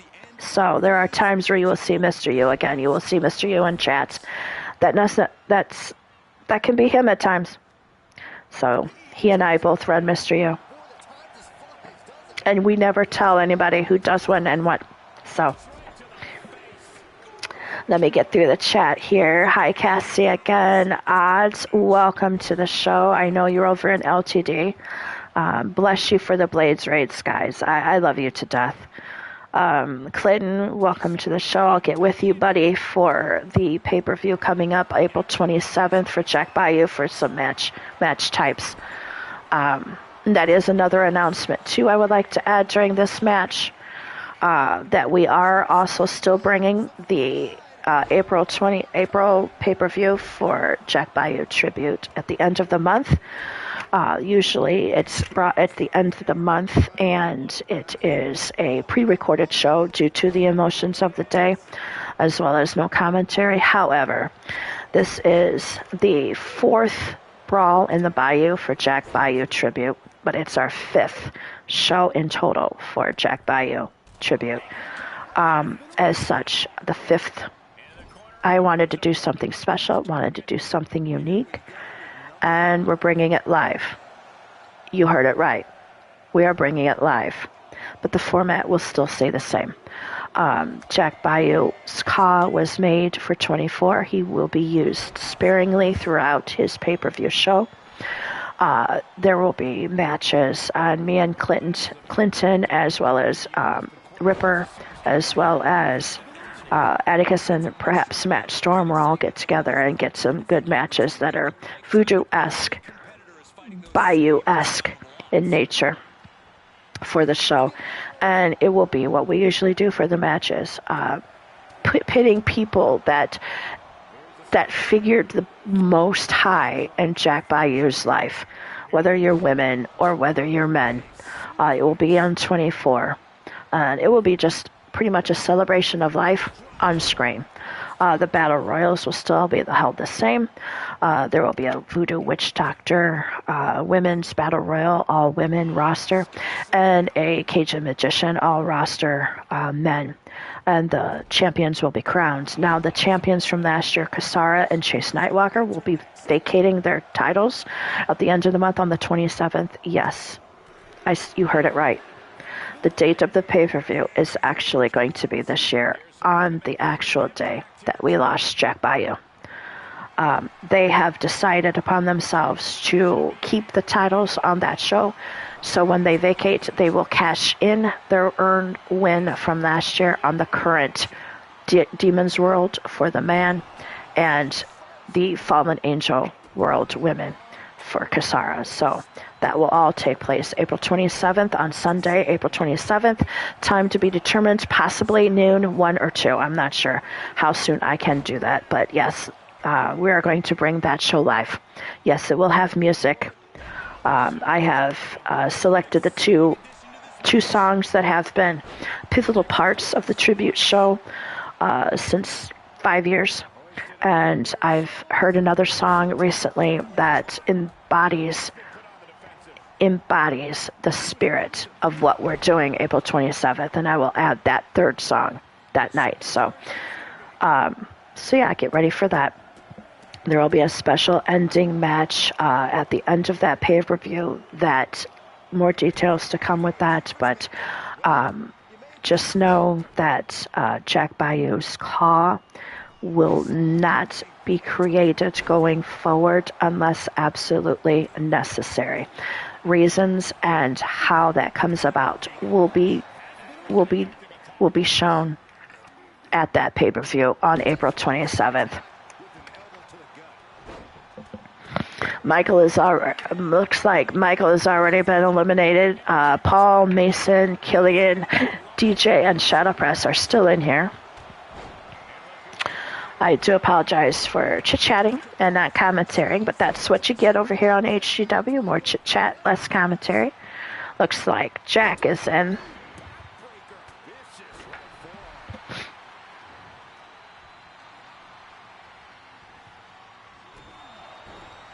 All of these guys in the ring right now are also expecting fathers, or are fathers. Ripper, of course, just was found out that Abby is going to be having twin girls later this year in October, so he was also going to be father soon. So taco newts would be fine. Clinton, I'm hungry right now. I could use a taco. Blaze and I were discussing a little earlier tagliaco, that tachiaco makes you want to go Chinese, and I'm like, it makes me want to go with a Chinese taco type thing. Maybe Joshua and Carmela need to get on with creating one of those kinds of tacos with a taco truck.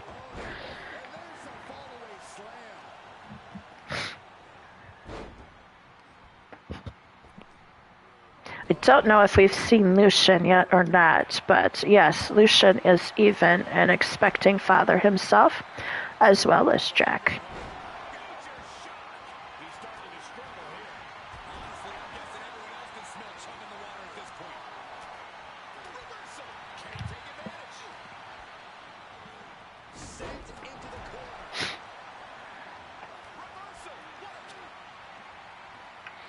Jack has Paul. Shadowpress has Mason. DJ's recovering, and so is Killian. Now Killian's back up on his feet, as DJ's still recovering from the match prior to this one.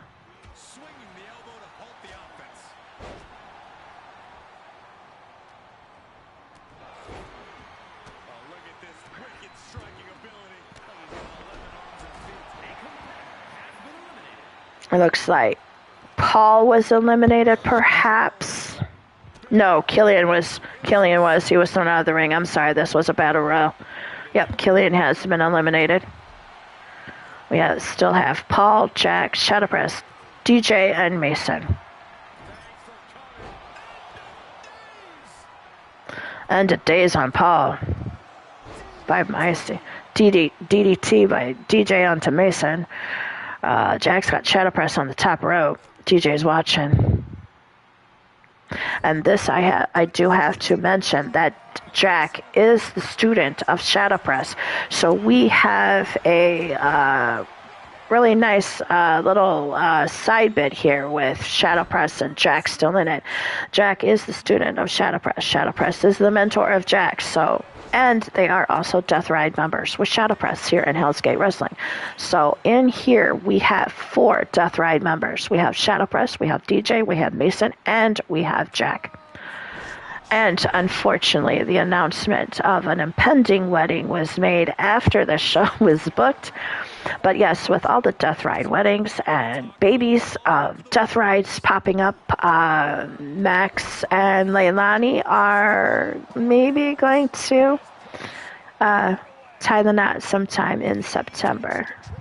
So yes, there will be another Death Ride wedding on the docket later this year. Unfortunately, Max made that announcement to me 2 days ago when this card was already made. All right, Shadowpress has been eliminated, and he is all busted open. So now we still have Jack, DJ, Paul, and Mason. DJ and Jack... DJ was just eliminated. Jack takes after his older brother Paul. Now he turns to his nephew Mason. Jack being the newly married as well as expecting daddy to the already married Mason and Paul and the already established fathers Paul and Mason. So yeah, Jack's holding his own here. Andromeda should be very, very proud of her hubby here.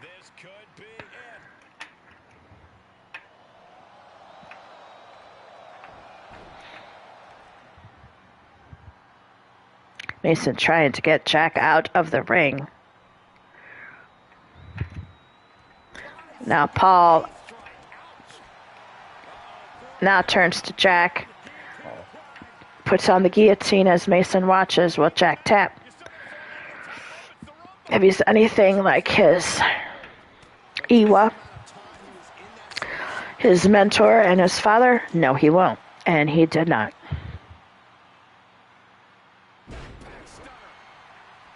Mason's now on Paul with Jack recovering on the side of the ring here. You want to make all meat pizza tacos.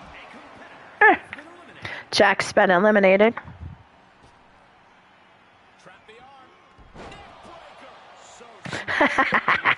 Well, you know, one half of Oblivion is still in this ring, and that's Paul. He does have a tag team in other places with Aiden, and they are called Oblivion. And in other companies, Oblivion is actually a faction that Paul runs. Matter of fact, no, I think Oblivion is in here. Oblivion is in Hell's Gate Wrestling. I am so sorry, Paul. Jesus Christ, I can't get my shit straight. Too many kids, too many grandkids, too many great-grandkids now. But yeah, no, Oblivion is here in Hell's Gate Wrestling. But he teams with Aiden as Oblivion elsewhere. And Paul wins the Royal Rumble.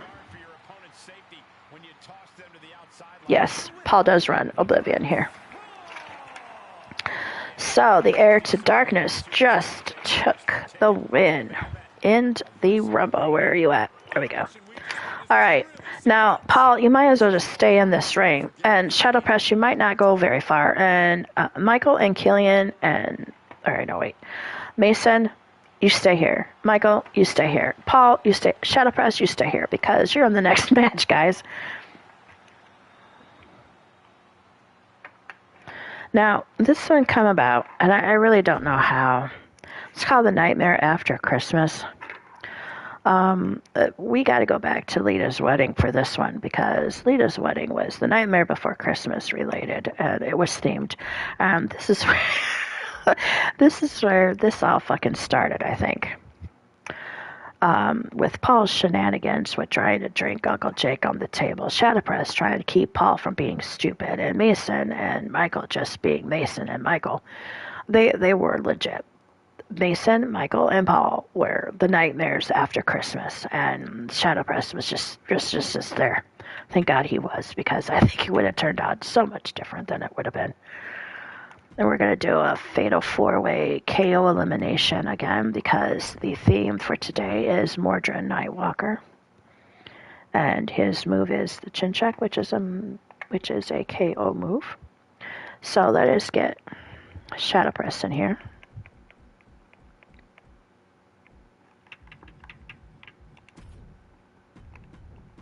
And then we're going to get Paul in here.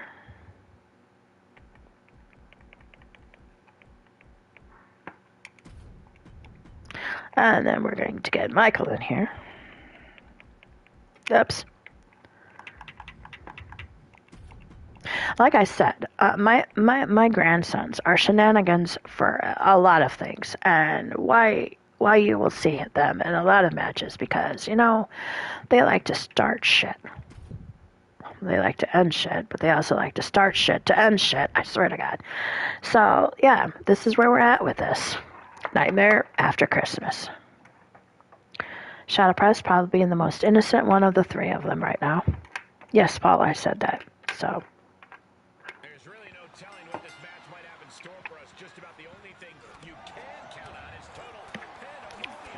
Yeah, chaos is the name of the game here. These superstars. We got Shadowpress and Michael and Paul and Mason. Shitty walk wrestler. Really?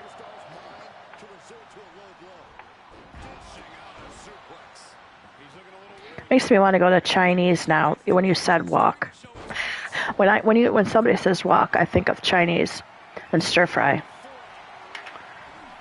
Now I'm hungry. Yes, really. This is going to be a long show, you guys. I'm not sure if I am going to last much longer. So we might do the theme matches. We might do the Fight Night BrawlFest in part 2. Probably maybe this weekend. Because I did go late last night for 3 hours. 3 to 4 hours. So I might stop at the themed matches. We have in the past broke up the Fight Night in 3 parts. So we might do that again.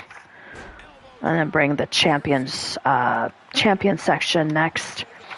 And then the last portion will be the 2 roster-wide battle royals, men and women. So we will have 1, 2,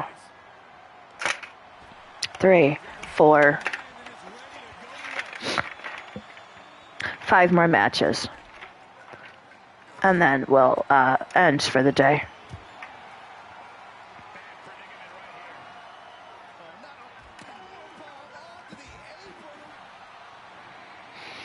Mason's on Shadowpress, which, like I was stating before, is a Death Ride on Death Ride matchup right there.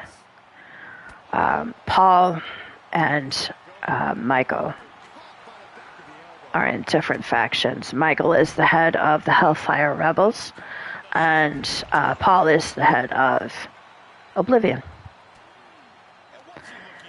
Now Michael has Shadowpress. Now Mason is saying, I am the suck-up, you guys, because guess what? I got the hockey stick. Gran loves the hockey stick. Oh, and Michael says, no, fuck you. I like it better and I use it better. Holy shit, he shoved it in Paul's face. Holy crap. Michael is giving, he's Uncle Jake out there. He's giving no fucks. He's no fucks given out there. Balls to the wall, and he's just, well, Mason is staring at his abs. Look, you know, we know Demonia loves your abs, but now is not the time to show us all. Taco World Order. Yes, Taco World Order Clinton, you are now full. I did fill your spots, my friend. Yeah, you are completely full now.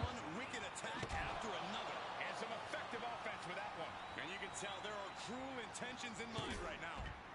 Oh, Incredible Steve isn't Death Ride over here.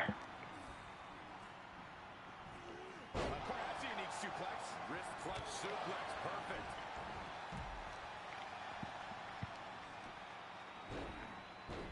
Perfect. Karma isn't there either. Basketball.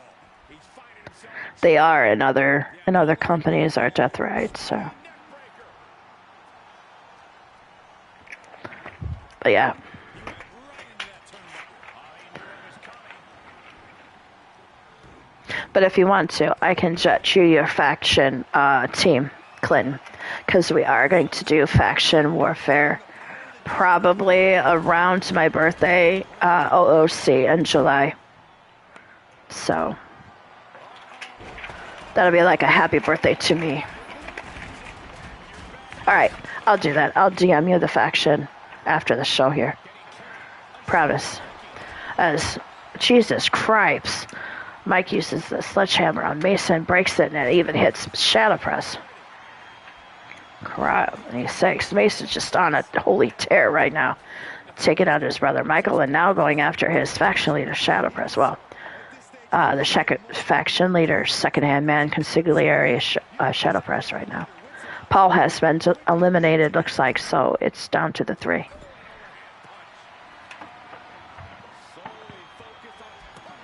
Michael's got the stop sign, throws it at Michael, and I want to point out that Rebel knows how to throw a stop sign too, and has at times put the stop sign and shoved it so hard, has thrown it so hard, it has legit went into the barricade and stuck in it. This is Rebel. And that's her husband, Michael. Stop signs run in the family, I guess. I know. Paul just went for crepes.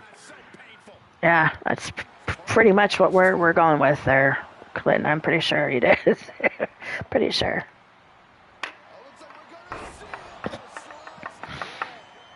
Now it's brother on brother as Shadow Press was just eliminated.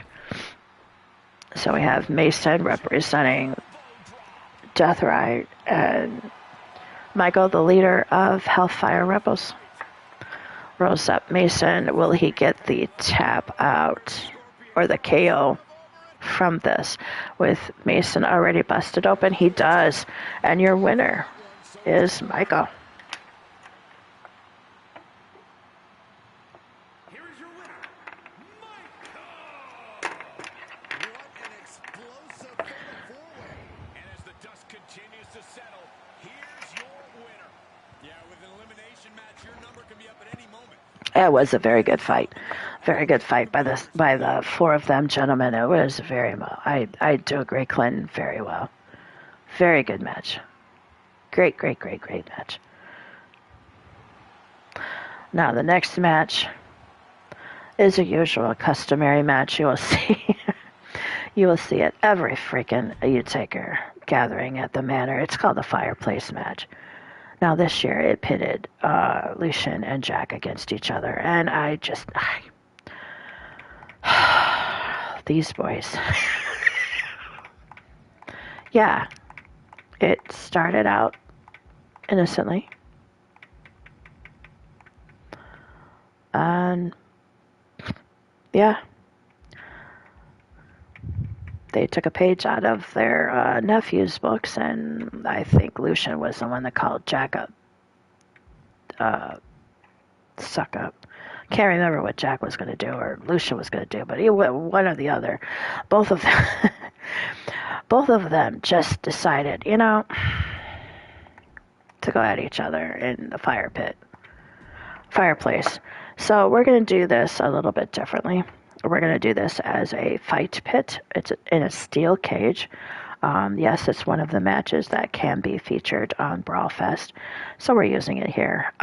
Lucian and Jack are going at each other in a fight pit match rules match, which is a steel cage, no escape, KO, and submission only. And I believe it was Lucian that called Jack a suck up first.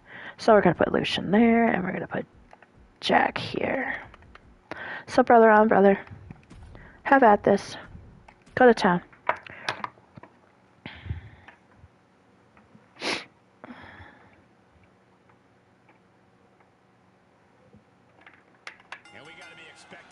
And gentlemen, after this match, you can leave the cage down because we're going to need it for the next match. And Tap or nap now for these superstars. Delivers the knee. Hits him with the counter. Nice Russian leg sweep, and the octopus stretch is applied. Lucian has the stretch on Jack, trying to get Jack to submit. So you have to either nap or tap. There he goes, right into the corner. Oh, wicked kick to the lower back. Oh, right to the back. And now he's starting to make his way up the cage. Jack on the top rope onto his brother Lucian. Lightning the opposition. A lot of momentum now on his side. Yeah, he is showing us a lot out here. Oh, that hurt.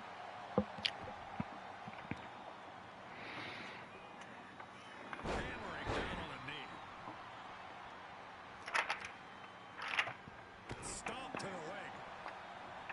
Byron, what is important to remember in a steel cage match? But simply you are surrounded by a weapon. The cage can be Matter of fact, leave the cage up for a couple more matches after this one, gentlemen, please. Damien, tell your boys to leave the cage down for the next 2 matches. There's going to be another match in there that's going to use the fight pit as well. great strength being shown here. Ooh, nasty shot to the throat. Oh, man, right to the arm. Hyperextend your elbow. Here he goes, working his way up the side of the cage. Here we go. A huge impact. Face wash.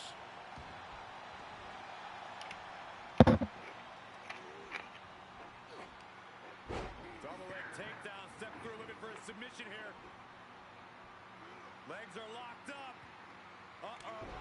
Oh, wow. Rendered unconscious. There we are. Jack taking the win over Mason. Or over Lucian, excuse me. Too much purple in this. Jack wins.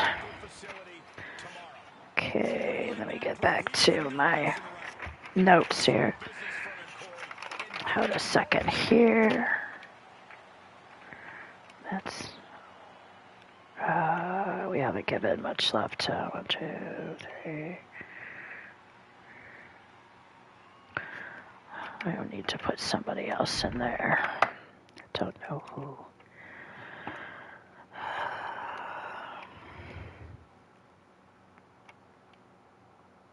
I'm thinking of. Bear with me here for a minute. I'm trying to think of somebody else I can put in here.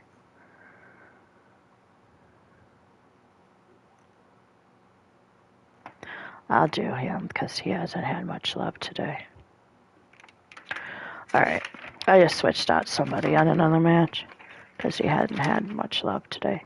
Alright, this next match follows suit of the New Year's Massacre that was earlier here. It's going to be a fight pit match, and it's quite simply going to be in honor of somebody's engaged, beloved, for what had happened to her at the hands of a gentleman in a bar. So this one is New Year's Resolution.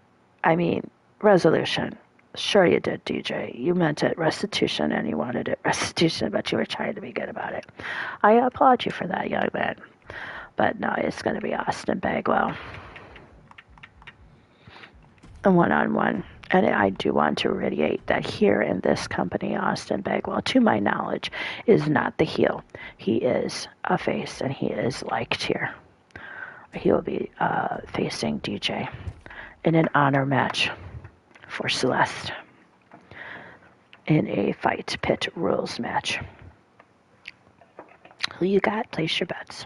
And now these superstars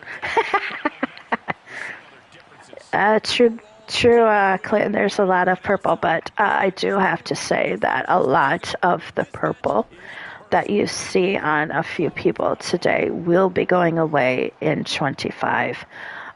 Some of the purple and black that you've seen are changing colors because of the family. So,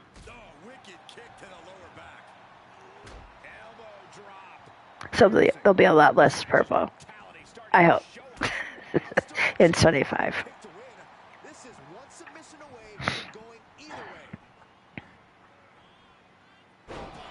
Right now, Austin has the hand up on DJ and has the advantage as he goes up to top rope and dives onto DJ.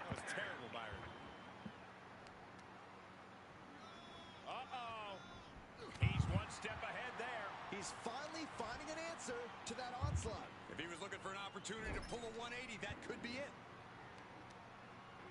Targeting the arm. This has got to hurt. Having a weakened arm can limit you in so many ways, making it harder to execute on even simple attacks. Right to the spine. Big forearm.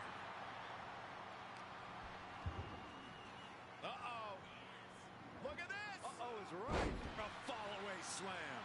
I honestly can't believe we just saw a human being tossed like that. What a hard right hand. Series of them. This superstar is turning this match around. Bad slam.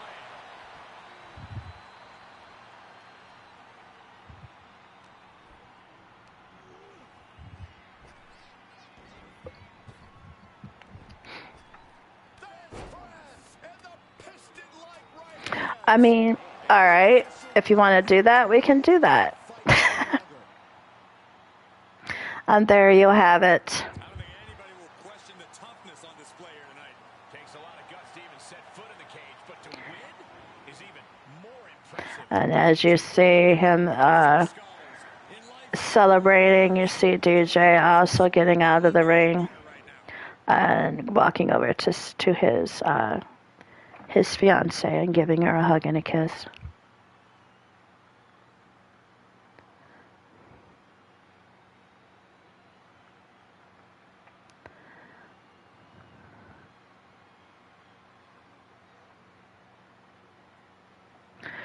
All right, now the next match is called The Last Dance, but by no means will it ever be a last dance with me and her. It's all I will say. It's all I will say. And I think I have to say at this point.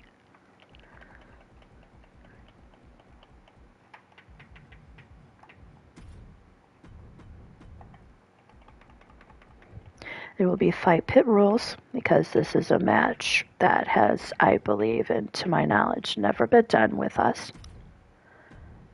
And I wanted to give her a special match that we've never done. So, Marvelous Hellions take on each other in the Last Dance match. Enjoy.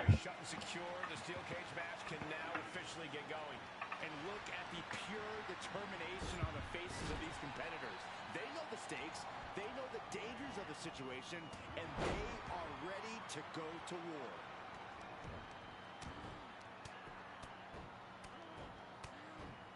And a slap for the exclamation point. I think rage took over in that moment. Nothing but blind rage.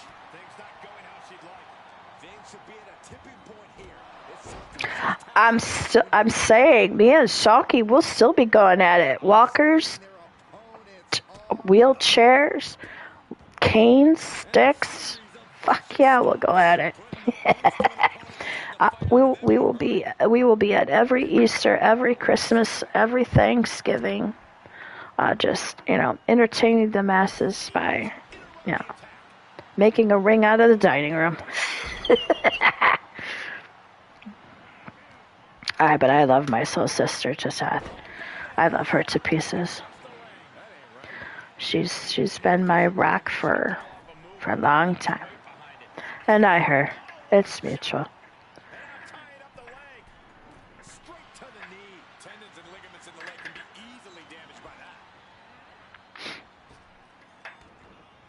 all jokes aside, there's another woman that there wouldn't be a Mrs. Jew had it not been for She-Hulk chick. Cassie brought me over, and Shulky was one of the first that met me when I came over here. Her and Evie both. The shenanigans that me and Evie and Shulky would be in would just gives me chuckles just thinking of it. I miss Evie. I hope she's doing well.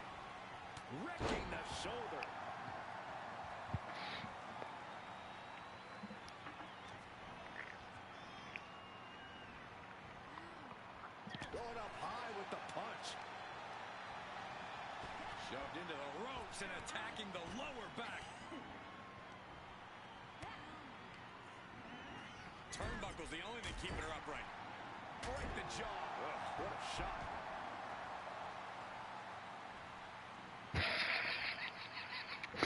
She returns the favor there. Hooked up. Driven down. Talk about dismantling your opponent. Ooh, treading all over their opponent.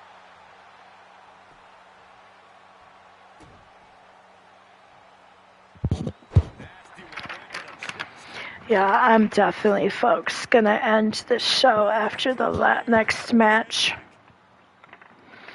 Cause yeah, my voice is my voice is fading fast here. That's it. Calling it by knockout. And the right woman won. An always thrilling steel cage match. Unpredictable to the very end, but there's the survivor. No one was willing to give even a single inch of ground. I love you, Shocky. Thank you, Shocky. But here you see the one who prevailed. You truly mean a lot to a lot of people. And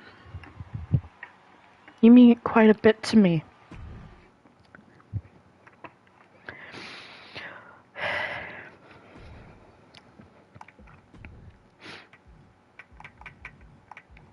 Yeah, folks, I wear my heart on my sleeve. That song is the embodiment of me. Wear your heart on your sleeve.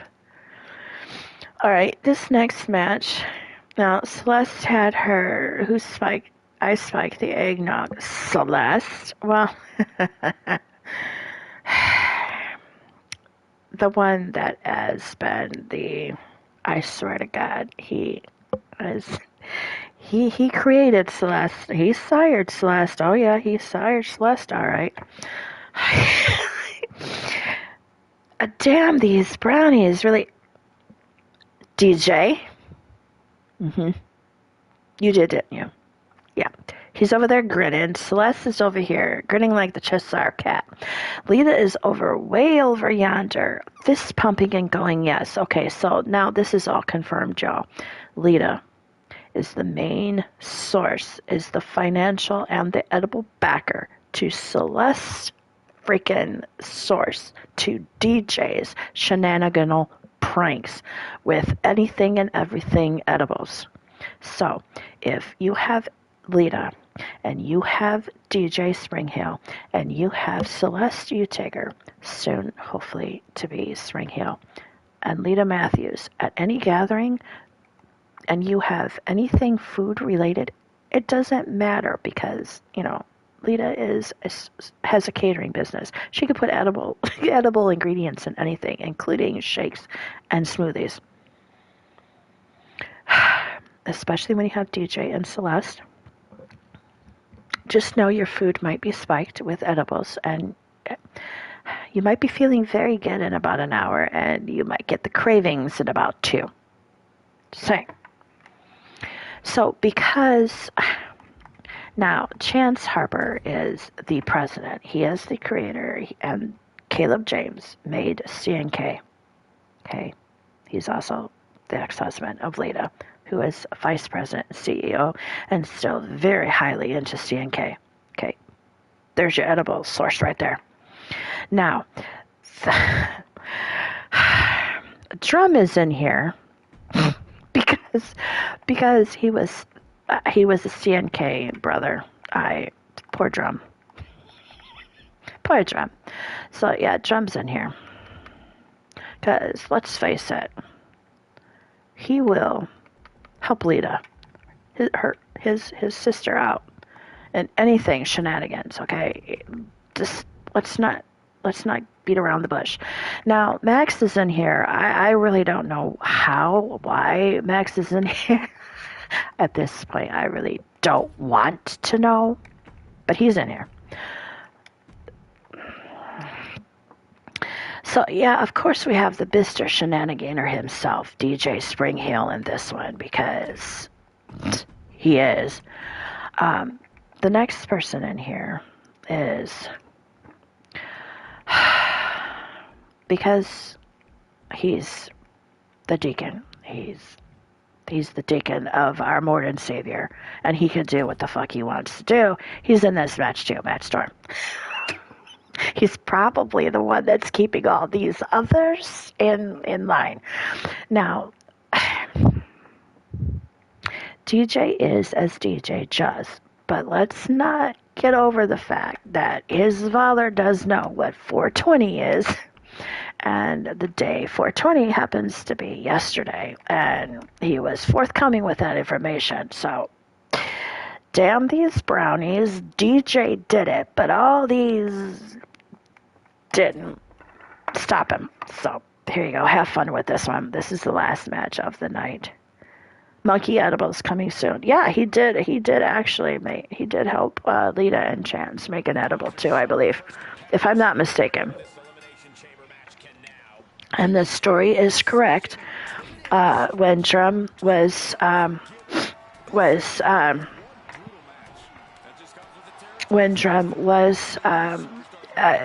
seen and started in LTD, he did soon become homeless, and Chance and Lita did have a CNK van that was like an RV type truck, and they gave it to Drum, and that's how Drum started going on the road, and it just led to a booming brotherhood between Chance and Lita and Caleb James and Demented, and that's the original. That's CNK. When you think of CNK, you think of Chance Harper, Caleb James, Lita Matthews, or then Nightwalker, Drum Monkey, and Demented. They were the CNK. Crunchables, Chronicles and Crunchables. But I think it was CNK after Chance and Caleb. They say it's Chronicles and Crunchables. Sure it is. But yes, that blossomed into years worth of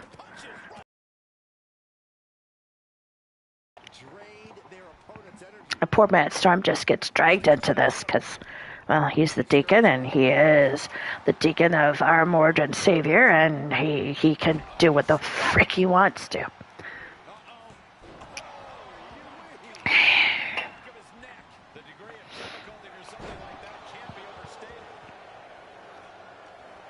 I mean, Clinton, you'd have been an optimal person to put in here, honestly, because you are the devil. You are the only devil, and you would just push these guys to not stop them. But no, truth be told, Max is in here because he does have history with a lot of these gentlemen. He is DJ and Drum's faction leader as Death Ride. Because he has DJ, he is really good friends with Ripper. Chance has been a major proponent and fan of Max Blaylock when he was real life wrestling in the indie circuit. Chance was one of his biggest fans, him and his father, Mordred Nightwalker. So there is history with these. Max has had some history with Matt Storm. He loves wrestling with Matt Storm, so I put Max in here just for fun. It's not because he's CNK related, just because he has history and he has fun with these guys. So He's in here for just funsies. and she's released into the chamber.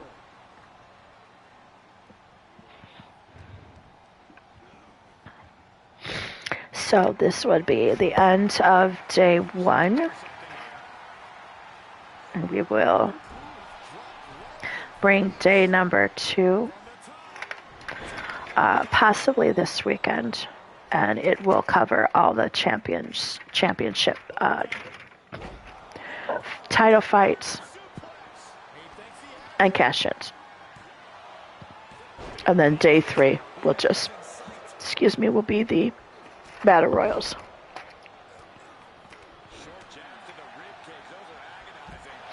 Because it has been a long show so far. 3 hours, not too bad.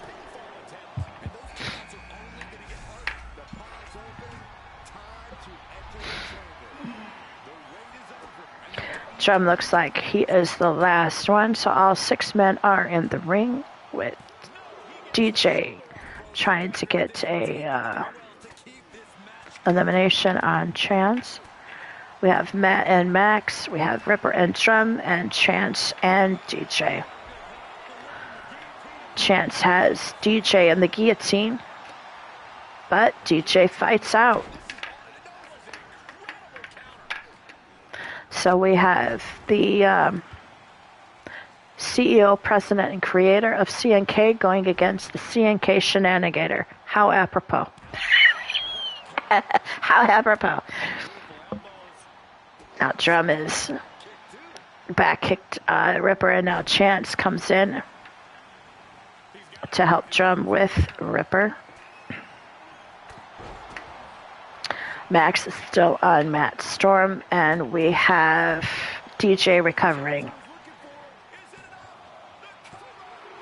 1, 2, 3, 4, 5. Oh, there's. I didn't see Ripper over there in the corner. So now Chance and Max are going at it. Well, see, DJ and Matt are somewhat recovering. Matt's now back up on his feet, and so is DJ. Drum and Ripper are going to town. Now, DJ has Matt. Max is still with Chance.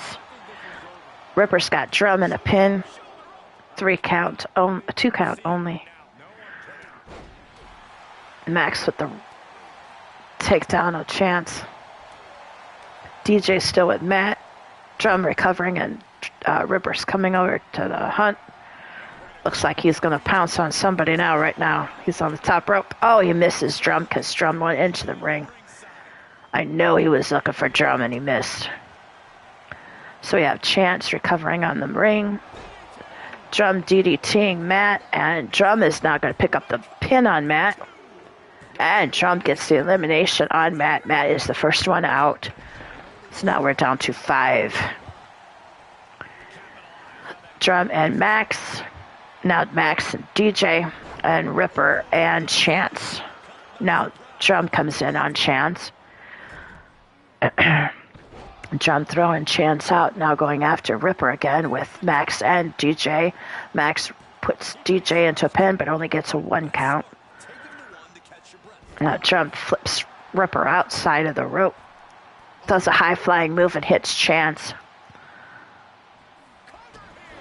And Drum is going for the cover on Chance. 1 count.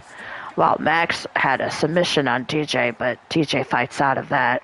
Ripper just watching and lurking right now at this point. Doing what he should do. Let these guys battle it out. Pick the winners. Ripper goes off the top rope onto Drum. Max is saying it's the end. As he's going to set up DJ and flips him over the ring rope. And now Max goes over to the other side where all the action's been and takes after Drum. And now Ripper picks up Max and throws him into the ring as Drum and Chance are still going at it with DJ kicking Chance in the face for good measure. And Ripper and Max are in the ring. DJ slams Chance into the ring as Drum takes after DJ. Now Chance and DJ, Chance and Drum. Drum looks like, I can't really tell. I think Drum had Chance in a submission move. But Chance fought out DJ and Ripper in the ring as Max looks on. Which Max is smart right now. He's just letting these other four battle it out and is going to pick his prime time to pounce, which is right now onto Drum after Chance threw him in the ring. Now Chance is with DJ as Ripper is recovering in the ring. Max and Drum are not holding anything back as Death Ride members. They both want to give their all in this. Drum wraps up Max and no, Max kicks out. Drum now is picked up by Ripper. Was going to set up Max for a move, but Ripper broke it up and picked it up. Now Ripper with a pin attempt on Drum. 1 count. Now Max moves in as Ripper puts the claw on and puts Max to the mat and goes for a pin. And gets the 3 count on Max. So Ripper eliminated Max. Now there's 4 people down. 5 people. No, there's 4. 5. Now father and son are up at the top of the ring there. As Drum and Chance are. So we have CNK versus father and son. Pretty much that's how it rolls. Lifelong brotherhood here against father-son. DJ and Ripper Spring Heel. Chance misses with the high rope. DJ puts his father into the pod and breaks open Ripper. Now DJ brings Ripper into the ring as Drum goes for pin on Chance. Or a submission on Chance, doesn't get. Now DJ has Ripper into a pin, into a submission. Nope. Oh, Drum with a kick on DJ as Ripper recovers. Chance recovers. DJ takes down Drum, and now Ripper back on his son as Chance and Drum recover. Now Chance is back up. Drum's back with DJ. Puts DJ into an armbar. Will he tap? No, he will not. So now Drum still works on DJ as Ripper takes the Chance outside. Drum rolls up DJ and gets the 3 count on DJ. So it is Drum and Chance and Ripper. 3 of the main components for CNK right here. Chance and Drum part of CNK, and Ripper the bartender and the one that loves to use edibles. So Chance with the clothesline spear to Drum. Ripper's recovering while Chance rolls up Drum. Drum kicks out. Like we've said, Drum is small. He is a drummer, but by God, he has heart. Now Chance has Ripper, puts him onto the top rope. Drum's now back up, going after Chance. Drum reverses Chance's move on him. Picks up Chance. Drives him into the mat, and then he goes after Ripper. Puts Ripper into the turnbuckle. Chance is recovering. Drum with it. Now Chance on Drum. As Ripper recovers into the corner. Chance with the pin attempt. And gets the pin. 3 counts. So now it is CNK president against the bartender that loves CNK products. You could write this a better story if you tried. So now we have Chance and Ripper.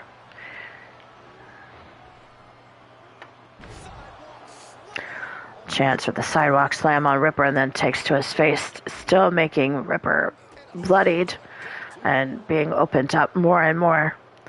Picks up Ripper. Throws him into the rope and spears Ripper, and now he rolls him up into a pin. Will he get the 3 count? Yes, he does. And the CNK president, creator, founder, CEO, Chance Harper, otherwise known as Chance Nightwalker, takes the win of Damn These Brownies, DJ. All right, folks, that again is day one in the books for HGW's Fight Night BrawlFest 25. We will come back with day two of the BrawlFest, and that will be all title matches. I will try to post the title match cards in the chat. However, like was stated before, the champion of the Demon Men's World Demon Championship Shadow Press, which is the champion, is going to have a too fucky time during this portion of day two because of who he will be facing. There are going to be two cash-ins, one an old one and one a very new one. The old one that will be brought in day two was brought to me right after he re-signed to the company.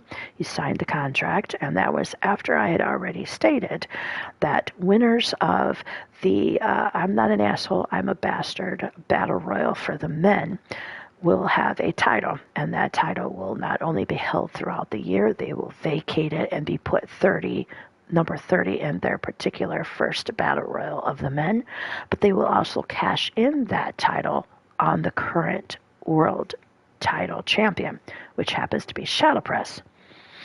Well, he came to me and he said, you do realize that when you brought this match, this pay-per-view 3 years ago, you put me in at number 30 in the I'm Not an Asshole, I'm a Bastard tournament. I said, yes, I did, Mordred. You realize that I won that? Said, you did, didn't you? Yep, you gave it to Blaze because you couldn't leave. You couldn't let the champion be the champion that was going to retire on you. No, Mordred, I couldn't. Well, I'm here to tell you that I never had that cash in. And you can't tell me but, because the rules have now changed. So, Mordred Nightwalker, being the Mordred Nightwalker that he is, found a loophole. So the first cash-in on day two on Shadow Press's Demon World title will be Mordred Nightwalker.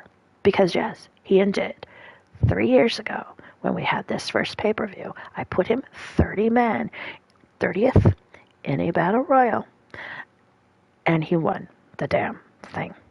Blaze McCoy was the one he pinned. So I gave it to Blaze by default because Mordred was going to leave the company for a hiatus. So yeah, Shadow Press, you're going to face Mordred first. Now, should you win against Mordred, then you will face JW Caliber in his cash-in because he won the I'm Not an Asshole, I'm a Bastard last year. Now here's where it gets tricky, because at the end of the month, Chase Nightwalker, as the Cage of Magician holder, gets the cash in on the Demon World Champion. So he could face Shadow Press, and if Chase does, Shadow Press will have went through not one, not two, and if he wins against Chase, 3 people to retain his Demon World Championship within a 2-week span. So Shadow Press, get ready. The Fallen Angel World Champion in day 2, Shalky, is the current champion. She will take on Miss Discreet, who is the BrawlFest Battle Royal winner. Now, whoever comes out the champion will then face Kasara at the end of the month because she now holds the Voodoo Witch Doctor. The Cerberus men's tag team, the current champions are Desolation, Atticus, and Killian. They will face the new winner of the Boots and the Blood tag team, men's tag team. Now, Boots and Blood are the same way. The Boots and Blood holders, when they win the Boots and Blood titles, they have the title. They carry them throughout the year. They vacate them at the Classic, whenever the Classic next is run. However, the winners get to cash in on the current tag team, men's tag team. The winners are the Chosen, Jeff and Aiden, so they will take on Desolation in day 2. The women's tag team, the current champions, are the Gorgon sisters, Morgana and Catherine. Morgana Nightwalker and Catherine Gorgon. They are going to take on the winners of the Boots and Blood women's tag team. They were Bad Omens, Lita and Cinder. The Dead Man men's hardcore brawl, which that was the case for this championship. The men's hardcore, which was contested as a KO brawl, will now be a casket match. Ripper is the current championship. He will defend against D-Train. Now, what I did for the 3-men tag team, because at this time we did not have a trios team title, I put all 3 men and all 3 women that were in the trios on a wheel. D-Train won the wheel for the hardcore title, so he will take on Ripper. The Dead Woman women's hardcore will be Karma Nightwalker, the current champion. She'll be taking on Lily, who again I put on the wheel between her and Rose, because Celine at the time was indisposed. So Karma Nightwalker will take on Liliana Lancaster for the 10-man hardcore in a casket match. The Soul Reapers a mixed tag match. The current champions are Dark Aggression, Lita and Jeff. They will take on the Boots and Blood mixed tag team champions Gramo Anum, Demonia, and Mason. The men's, I'm not an asshole, I'm not a bastard. The winner was JW Caliber. He will go against the current champion, either Shadowpress or Mordrin. The women's, he used the fucking barricade. The winner, the current champion of that title, was Miss Discreet. She will face Shalky. The men's chin check, the current holder is Blaze McCoy. He will face Matt Outlaw. He was in there regardless because JW already was booked in a match, so the trios was covered. The women's Nightwalk, which is an Extreme Rules KO match, much like the men's. The current champion is Rebel Outlaw. Now she will take on Celine Utaker. She won the match. She won the wheel. Demons Men's World. Again, it's just going to be a fucky too fucky for Shadowpress. That will all be day 2 of the Fight Night BrawlFest. Usually and customarily, the BrawlFest is usually 2 to 3 days, so that is not unexpected. But yeah, the last match between the current champion versus JW Caliber will be the last match of day 2. So I will split the championships for Shadowpress up between beginning and the end, so he doesn't go back to back to back. So there will not be an issue with him being too tired or too hurt. He'll be able to go back in the back, get medically cleared, get medically covered, recovered, and face JW at the end of the show. All right, folks, this has been your show. As always, be careful. Just take care of each other, love each other. Call your family, tell them you love them. Anybody that you are a spouse to, girlfriend to, or are close to, like me and Shalky, say you love them. Say you love them all the time, anytime you get the chance, because we are never promised tomorrow. Today is a present that we are given. The future is a gift, because we're never promised it. The past is the past. The present is a gift. The present, today is the present, and the future is the gift that we are never guaranteed. So on that note, I love you, roster. I will stay tuned. I will go live later this weekend with day 2. Love you. Love my roster. Bye.